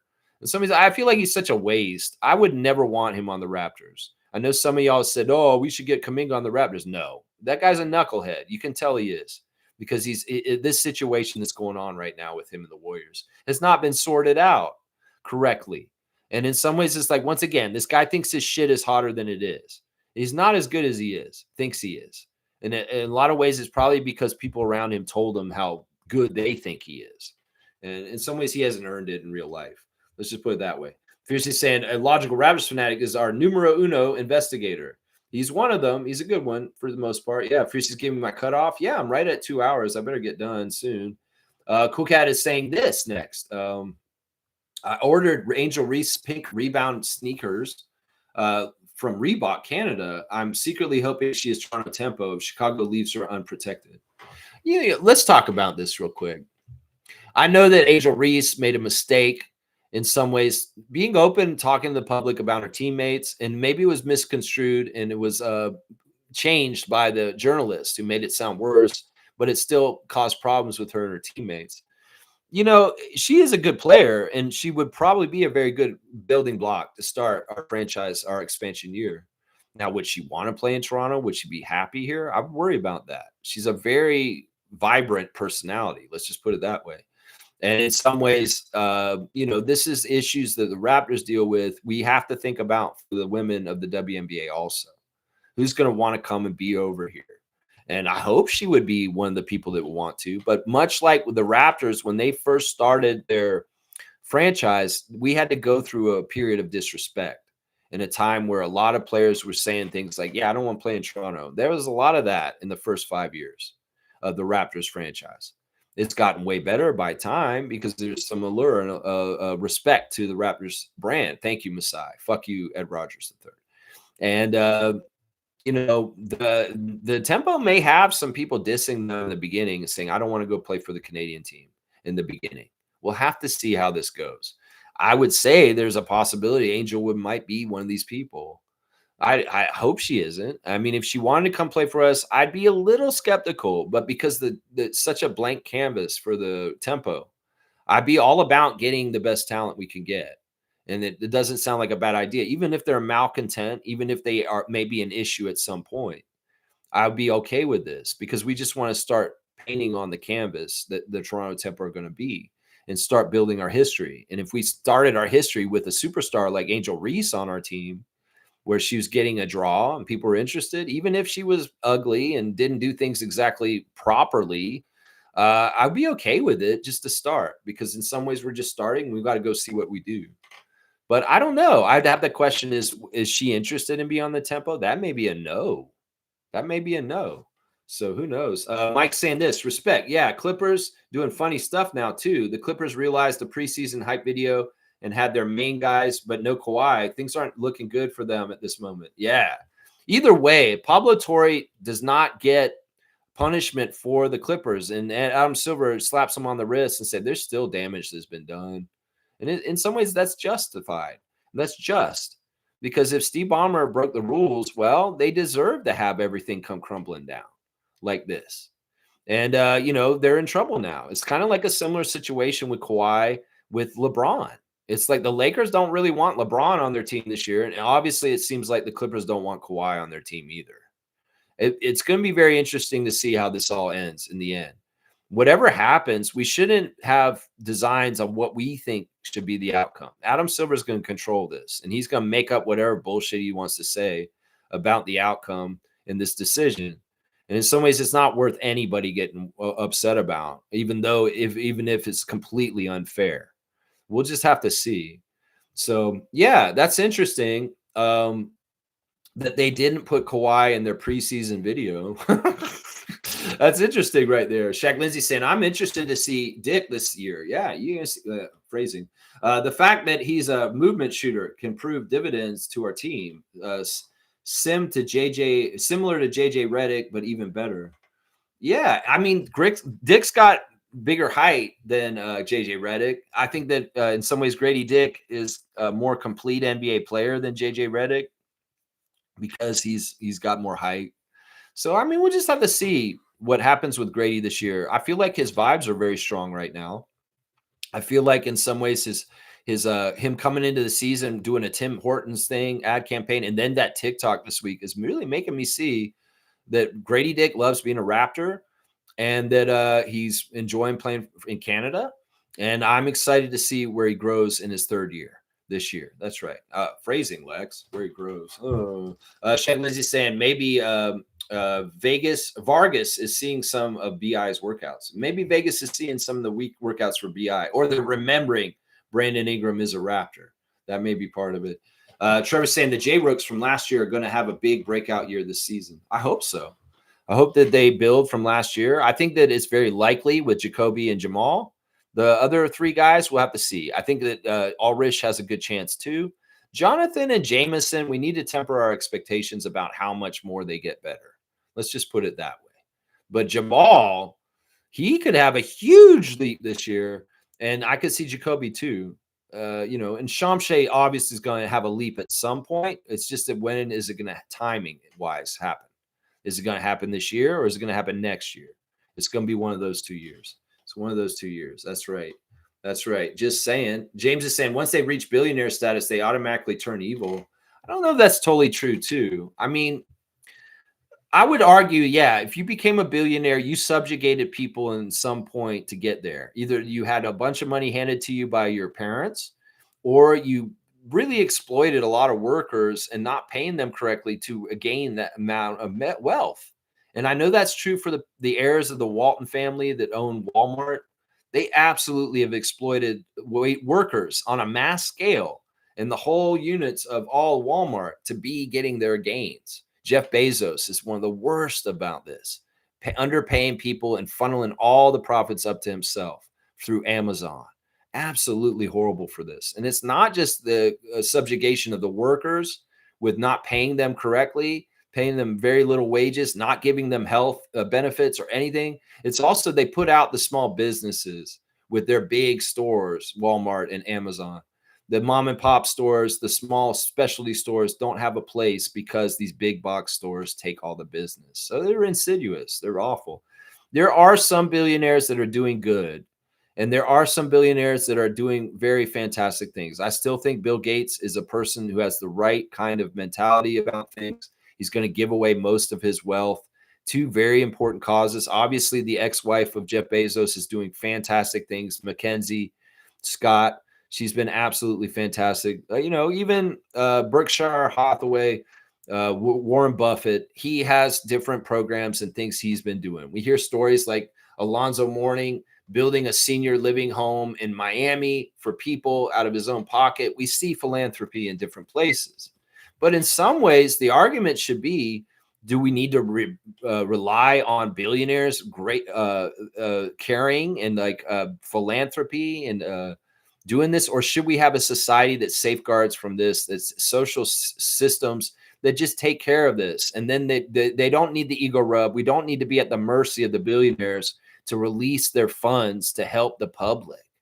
It's crazy. At some point, could we get to such a wealth inequality that some of the billionaires become like manor lords, and maybe they have regions of the United States that they kind of lord over, but they're the ones funding everything for the people in those areas. And it becomes very feudalistic, like old medieval times, where it's like, I am the Warren Buffett, Lord Warren Buffett of Oklahoma or wherever he lives. I think it's Iowa or something.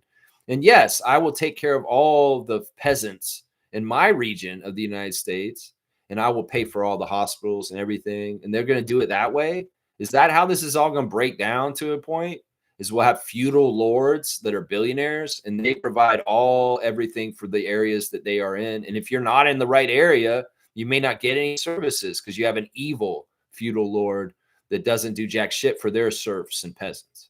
I mean, this is kind of what the writing on the wall is leading towards and what I'm seeing. I don't know. I don't know what the new system in the new world is going to be exactly, but I'm thinking a lot about it these days. The old system's dying. The world is changing, and it has a lot to do with AI, and it has a lot to do with this march of fascism that's going on right now. But we need to defeat the fascism so we can make a better utopia for the future for everybody. And, cutting down all our trees just to make short-term profits right now, that's not smart either. They're cutting all the environmental laws out just to make more money all of a sudden. It's not smart. Trust me. It's not smart the way things are going. I mean, in Australia, they're talking about if the temperature rises 3 or 4 degrees, they're ready for mass deaths because of heat stroke. And, you know, climate change is not being felt in some areas as hard as it is in other areas. It is being felt in Australia. If the planet warms up even more, they're about to go into their summer when we're in our winter. And there's a lot of warnings for this summer for Australian people to be very careful, because the thing is, in Australia, you guys may not know this, during the summer, they have over 105-degree days, like 60 days in a row. Like, they don't get any break days where it's kind of cool. It's just freaking so freaking hot, and it's just getting hotter every year. So everybody who doesn't think climate change is real, or that we are fucking up the planet by heating it up, you go to Australia and you talk to them about what they're dealing with and what they're worried about with the rising global temperatures and what could happen. Because once again, there's a wet bulb point where if we get to a wet bulb point, people are dropping dead just naturally from the heat. And it doesn't matter, you know, it's scary. So it's like, look, we can fuck around and make this world hotter and hotter like we already have been doing. In some ways, some people say there's no turning back at this point. But there are going to be real world consequences, and Australia's feeling them. And people say climate change isn't real. Go talk to the Australians. They'll tell you it's real. And there's a lot of places like Australia in the southern hemisphere that are getting burned up a lot more than us in the northern hemisphere. And you know that's happening in Africa too. That's right. That's right. All right, let's keep going. Kareem saying, I'm super excited about this team this year. What I'm not looking forward to is all the noise outside Scotiabank Arena. Man, the mental gymnastics I have to prepare for will have me losing 30 pounds. What do you mean, all the noise outside Scotiabank Arena? You mean like the fans online, all the bullshit, the rest of the world? Well, let basketball be your escape and get into the Raptors basketball like we do here. And you know what? Let's not listen to all the bullshit and the noise this year. Trade rumors, negative talk. No, we're not doing that. We have enough negativity in the world. We're going to root for our team in a positive, loving way, and we're going to see them succeed, and we're going to be very happy, and we're going to have a fun year this year. That's what I want to see. That's right. Kareem saying, keeper leagues suck. If you don't have a good team, it's really hard to climb to the top. Could be in the dungeon for years.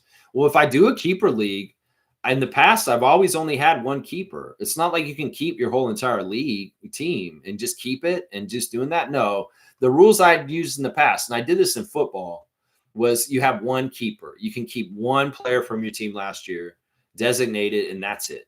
That's it. You just keep one player. So we don't make it like where you keep the whole nucleus and you can just keep adding to it, because you're right. It can make it really hard for newer teams coming in to get any good players if every team's keeping 4 of the best players on their teams already.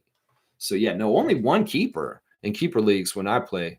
Mike saying, I don't know. Do we face Miami twice early? Heroes out. Maybe they gave us those games, or sharp bettors have loaded the over so much they have to raise the line to equal the betting amounts. Some people see us. Let me see. I know we do play Miami a couple times in a row at one point. Let me just make sure I see where we're at. I don't think we play Miami until later in the season. I don't see them in the first 2 months. The first time we play Miami is in December, and it's right before Christmas. So we go to Miami on December 23rd, and Scotty will be able to go straight to home for Christmas after that. So Scotty and Jonathan will be able to go to all right, could you hear me? I was saying basically the first Miami game is December 23rd, and Tyler should be back by then, so it shouldn't have. That's not what it is. Trevor's saying Trump is scared of Jasmine Crockett. She's giving him the business right now. Strong woman. This is fantastic, and this is the thing. You know, this is a battle that a lot of people have been in a fight already. Civil rights battle has never really ended. And now it's expanded to, you know, everybody. Like, look, we need to think about the civil rights of everybody, not just the civil rights of Black people and gay people and other people. No. And, you know, Trump's war silently has been on Black women this whole year. You know, a lot of the purging of the government officials has been mostly affected a lot. His more than their share has affected African-American women in the United States, because a lot of the DEI cleansing was African-American women in positions in the government.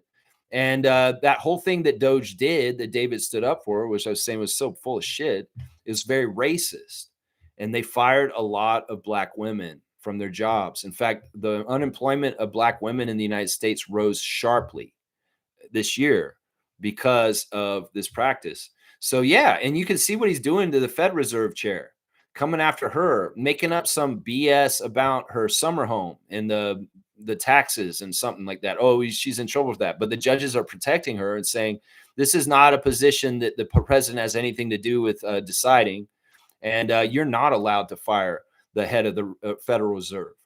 So there is a fight being taken. And I love that there are prominent positions for African American women to be fighting in public against Trump. And Jasmine Crockett is an absolute hero. And she's on point. And a lot of what she's saying is just the damn truth. And she is on point and she is coming. And I love that people are digging in and doing this. Listen, there's no no tougher power or awesome power than a woman scorned.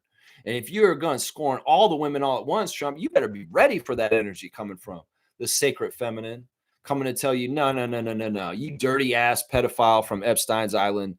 You degrading rapist. You fucking piece of shit. No, we're coming. And women have power. And they're going to show you in the grassroots level, in the micro levels. They're going to show you in the front line, like Jasmine Crockett. And then this is what we're talking about. In some ways, we need leaders like her to bounce back against him. Because, yeah, they're at war on women and Black people. So if you're a Black woman, you're getting a double war on you in the United States right now. And like I said, the closet racists, the people that are like, yeah, I love this. There's some, it's sad because you're going to see some people react to Charlie Kirk and all this stuff. And you're going to say, oh, crap, I didn't realize this person was racist too. Ah, damn. This was my friend. And I really didn't know that they had this problem. Oh, this sucks. It's going to be disheartening. So anyway, I love Jasmine and I want more power to her is what I want for her. And keep going. Keep fighting that fight. Seriously. She's amazing. Shaq saying, I think people forgot how good Brandon is. And the combination of Scotty might be the best duo since LBJ and Dwayne Wade. I never really think of them as a duo. I always think of them as a trio with Bosch because pretty much the whole time they were there were kind of a trio. I don't know if I'd call that one of the greatest duos either.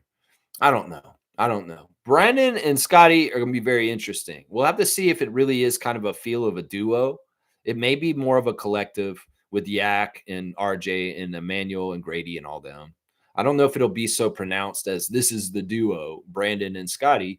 I think it's just going to be that the Raptors are a team and they're all going to intermeld with each other. And it could as easily be a duo of Scotty and RJ, or it could be a duo of RJ and Brandon, you know, the duo that we have for our team. We'll just have to see who it is. G saying, in my opinion, the X factor for the Fever will be Turner. She was a bench player most of the season, has turned out to be very valuable on defense. Won't be surprised if they have her guarding Aja for a chunk. Interesting. So Breonna Turner, yeah, she's a vet. She's been around the league for a long, long time. And, well, that experience may come in very handy here. I like what G's saying here. That's interesting insight right there. Valkyries, our expansion team, made the playoffs. They didn't have a superstar, just a bunch of underdogs that wanted to prove their worth. Fever have a bunch of Wade players filling in for injuries, also trying to prove their worth. Tempo can put together a nice team with ambitious players. I hope so. There's a lot here. I saw that the Valkyries coach won Coach of the Year in her first year as a coach, and it's actually really impressive too because she's like the first Asian American coach in the WNBA also. So that's fantastic. So that's very cool to hear about the Valkyries' success and the Valkyries coach. I wish we were going to be set up for success like this, but I don't think we will be. Once again, we really got screwed over by Ed Rogers with the tempo because we should have been playing this year. Toronto's team should have played their first year this year, and we should have came in with the Valkyries. And because we didn't, that really helped the Golden State Valkyries out a lot because they got free pickings from all the expansion draft. Now, the problem is this year when we go into the expansion draft, Portland is going to be picking with us. So everything that was in the pool last year for the Valkyries was 100% theirs to choose from. This year, we only get half the pool that they got because we're sharing that pool with Portland. So in some ways, we're set up to be not a first-year playoff team in our expansion first year, but the Valkyrie were. and that's part of the reason why. It's too bad. If we had been on schedule, we would have came in with them, and instead we're going to come in with Portland. Either way, we're going to come in with the team. But because Ed Rogers did this, he did a favor for the Golden State Valkyries. He did a favor for them, really. Shaq Lindsay saying Obama or Epstein wasn't my friend. Obama or Epstein wasn't my friend. I don't know what that means. Let's see. Trevor saying a couple of Angel Reese teammates stand up for her, tell the media, why are you guys saying mean things about her? Some of that's racist. You know, there's a really fucked up underlying white supremacy kind of bullshit that's inherent in some people, and they don't even know it sometimes. You know, the whole thing about Caitlyn versus Angel the last couple of years has been a lot of racism around it. And in some ways, Angel Reese is a lightning rod for racism. People look at her and they look at her as the contrast to Caitlin Clark, and they love Caitlin Clark, a white girl who's, she's doing this, and they love that, just like Larry Bird back in the day. And well, there was a lot of racism towards Magic Johnson in the contrast of that on the down low. People won't talk about that. They sanitized the whole story about Magic versus Bird, but there was ugliness towards Irvin simply because he was the black guy in the verses. And this is a lot of what happens with Angel Reese. She's a lightning rod. And in some ways, there's a lot of white supremacists who look at her as a target because of the verses between Caitlin Clark. It's sad but true. And there's people that write articles that are white supremacists, that are assholes, and they may be writing stuff to make trouble for Angel Reese to an extent. Now, some of this is brought on about by Angel's attitude and who she is and how she carries herself. That's part of it too. But that shouldn't be why she gets it, because she should be allowed to be who she is. And even if she has an attitude or she's the way she is, that doesn't mean people should be racist towards her, is what I would say. So yeah, there's a lot to it. There's a lot to it. Let's see. Let's keep going. I should stop with the comments soon, guys, because we are at 2:20 and I want to get done. So stop up on the comments, please. Fiercely saying year 2 of JJ coaching the Lakers. If the trend continues, they'll be his last year. That may be true. I don't know. Now, if LeBron's gone somehow, some way this season, whether he's traded or he's just retiring at the end of the year or something like that, is JJ going to go with him? Because in some ways, he's LeBron's little coach and this podcast buddy. I don't know. JJ Redick has been a great celebrity coach for the Lakers in some ways. I don't know if he's a real coach, though. That's what I would say. Kareem Thomas is saying JJ Redick and Grady Dick is amazing player competition. Comparison. Okay, I see what you did that for. That doesn't get a dunk. Trevor wants the classic card. You will get it soon. So whoever picks Wemby and keeps him every year wins? No, that's not how it's gone in our league. We're not going to do keepers. And I don't know if that's a reference to the hierarchy pyramid that we were talking about earlier. I'm not totally sure what you're saying. Wemby doesn't win in the real NBA every year. So I don't understand why you would just automatically win in fantasy. That's just part of it right there. Yeah. Let's see what else we got here. Let's see. Imagine keeping Wemby and then getting the first pick in the draft. Yeah, that'd be kind of pretty cool. Let's see. And Logical saying Bosch was a huge piece in Miami. He played as a stretch 5. One of the first, it's opened the paint for Wade and Bronze drives. Yeah, he was. I mean, they were a big 3, but in some ways, was Bosch really on the same level as Wade and James? Not really. In some ways, he was more of a role player in that big 3 and not really like at the same level as James and Wade. So, yeah. All right, let me get on to the next part here on the channel today. Raptors Reddit reactions. They're saying, will the Raptor figure on the 2025 jersey fall off over time? It isn't stitched like the numbers and the names. Okay, so this guy bought a jersey, a Raptors jersey. He's in another country, and it's very expensive. And he wants to wear it regularly for 2 or 3 years, about 1 or 2 times a week, followed by washing. It's an authentic jersey. He's worried about the Raptors decal coming off of the jersey over time. Listen, bro. Listen, don't overwear it and overwash it then. You know, in some ways, you don't have to wash jerseys as often as you think. They're not like regular clothing that you may sweat into in the fabric. You know, you don't have armpits in there because it's a jersey, right? So I would say wash it less often than you think. And that maybe also kind of like you know, I don't know, just baby it. I baby certain clothing that I have too, that's old and vintage and nice, and I don't want it to get holes or have problems. So I don't wear that stuff as much. Like my OVO finals game and game one, Raptors versus Warriors long sleeve shirt that I got from that game. I'm not wearing that all the time because I don't want to mess it up. So I don't know. Raptors Reddit. You be careful with your jersey, I guess. I've not heard of the Raptors dinosaur falling off of jerseys like they're a decal that fell off an iron-on or something like that. I've never heard of that. Yeah. Somebody's asking on Raptors Reddit, wonder where he would end up if his contract got avoided. That's Kawhi Leonard.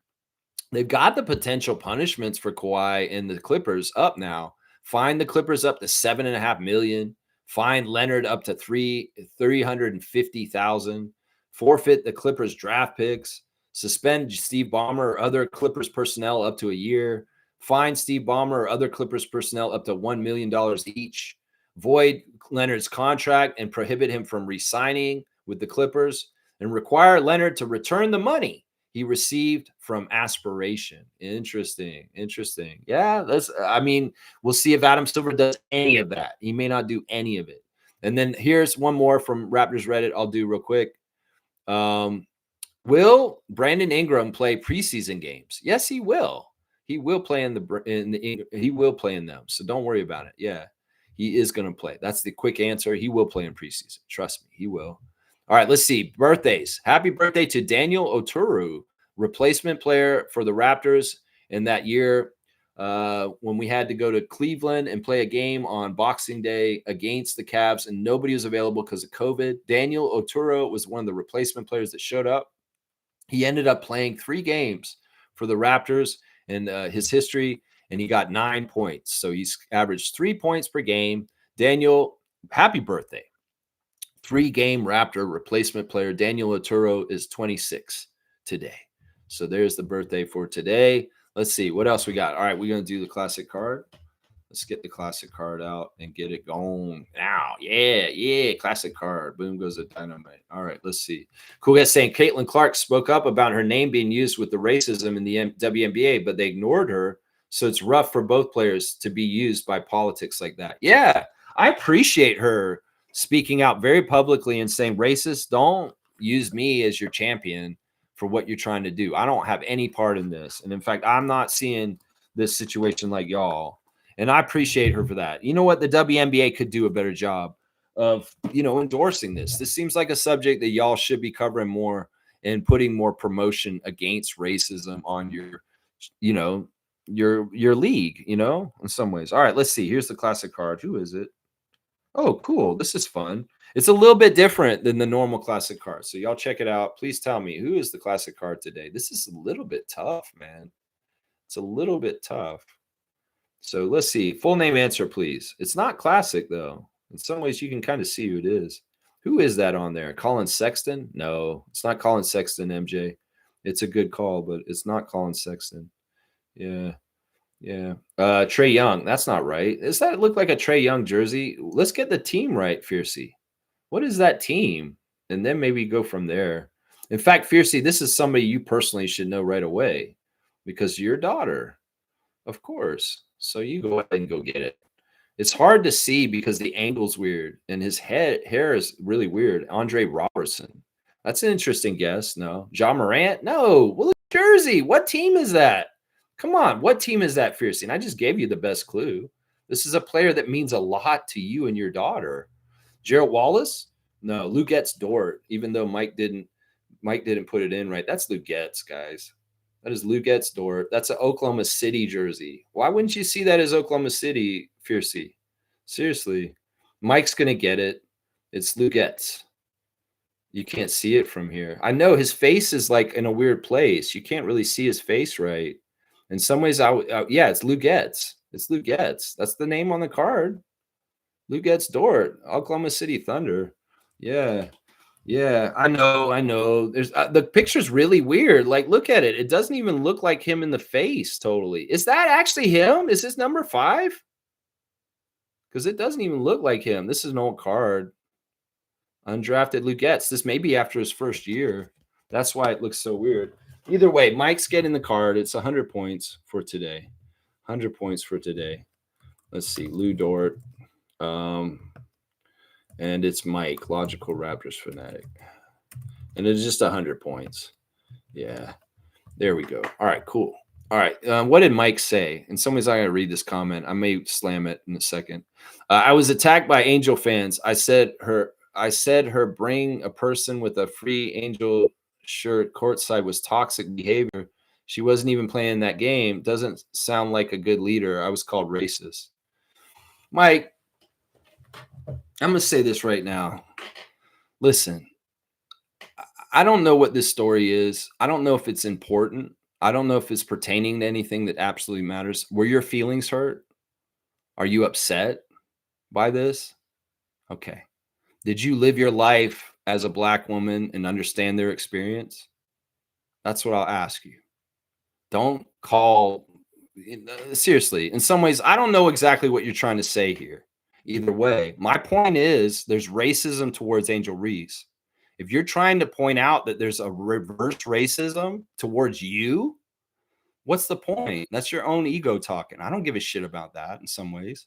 Those are sticks and stones and words. In some ways, there's been subjugation towards people of race for much longer and a lot worse things. If you were inconvenienced because somebody called you a racist, get over it, Mike. People are calling people a lot worse things. And what is your point with this statement? I'll let you clear things up if you want. But I'm like, you're not even clear about this. You're saying I was attacked by Angel fans. I said her bring a person with a free Angel shirt courtside was toxic behavior. Why? Why is that toxic behavior? If she had a friend come to courtside and sit with a shirt that said free Angel, that's their right. That's freedom. You trying to tell them they can't do that? Why is that toxic? That's just a political statement in the situation they wanted to do. If the WNBA had a problem with it, they would have punished her, right? I don't understand that. You're just saying that's toxic behavior.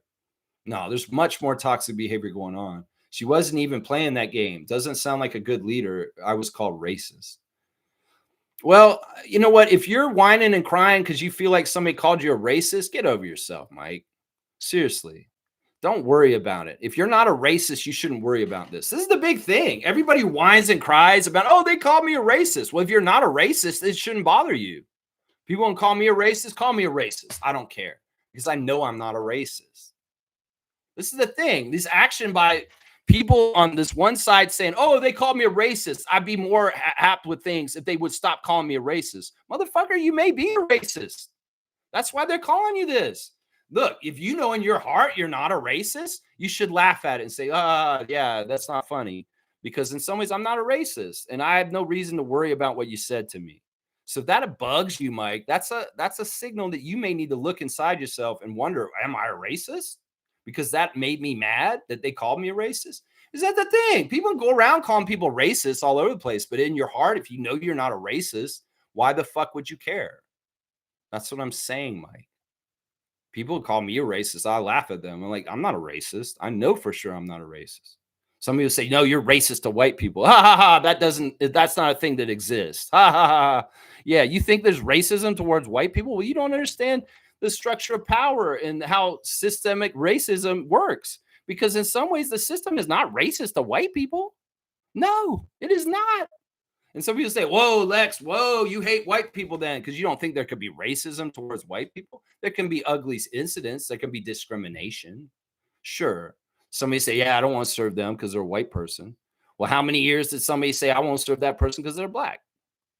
I would just say this, Mike. If you're trying to come in here for sympathy from me, or you're trying to deride Angel Reese or paint a picture of her by this comment, it's not going to work.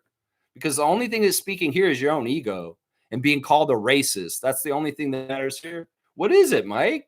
I'll let you defend yourself because this is a weird comment. And in some ways, I don't understand what your point is. If you're not a racist, you shouldn't give a shit. And if you're not a racist, you shouldn't even brought this up. That's what I would say.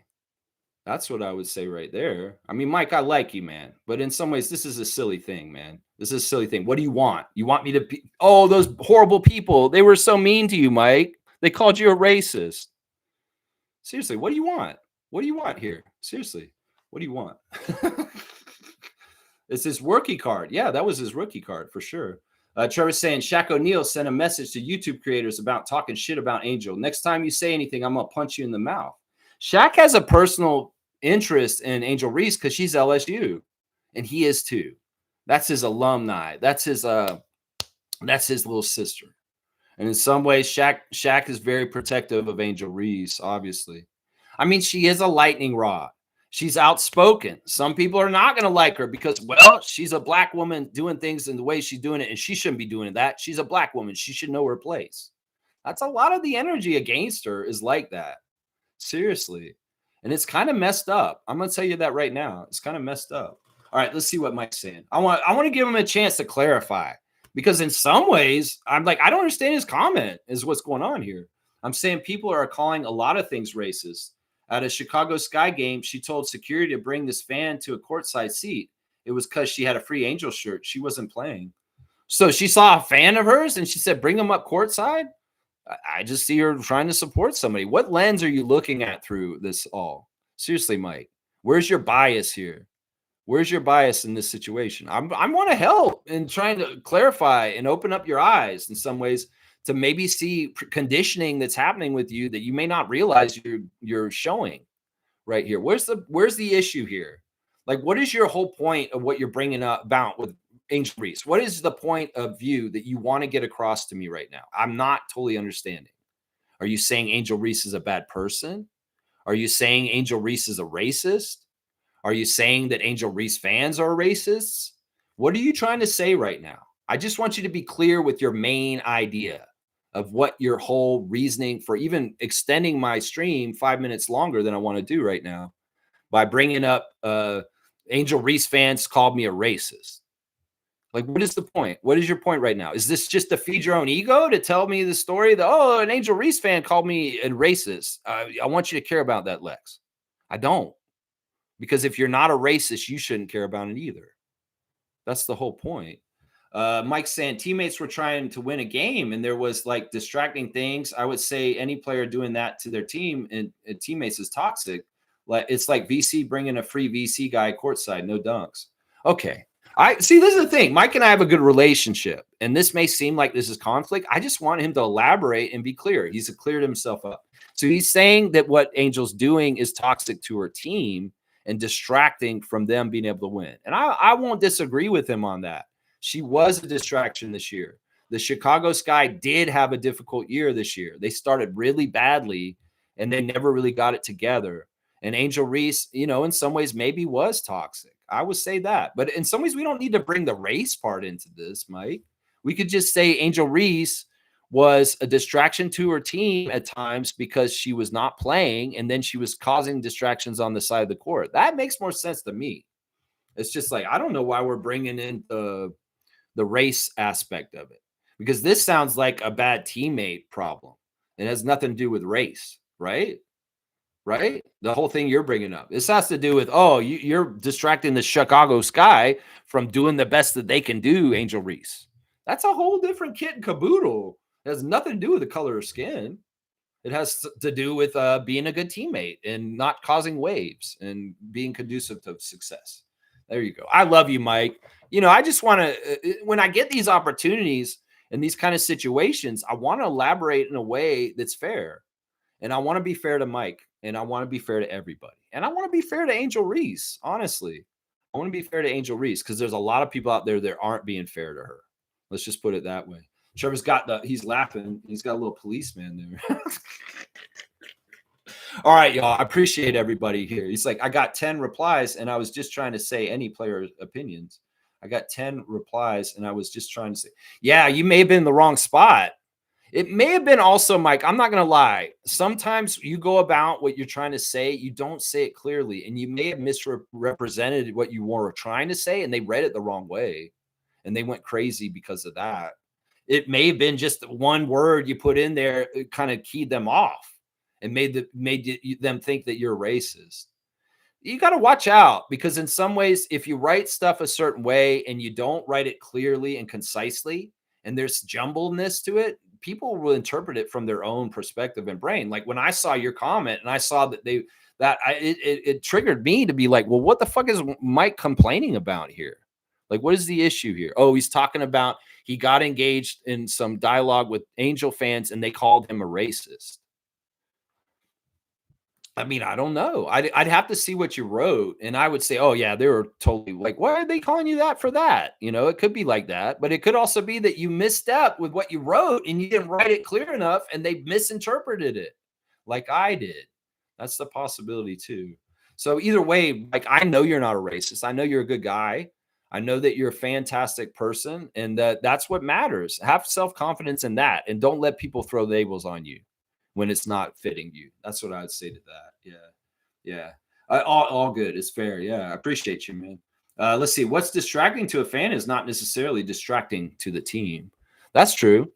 That's true. And who knows that the fans may have been distracted more by the security and that stuff and Angel and the person with the shirt.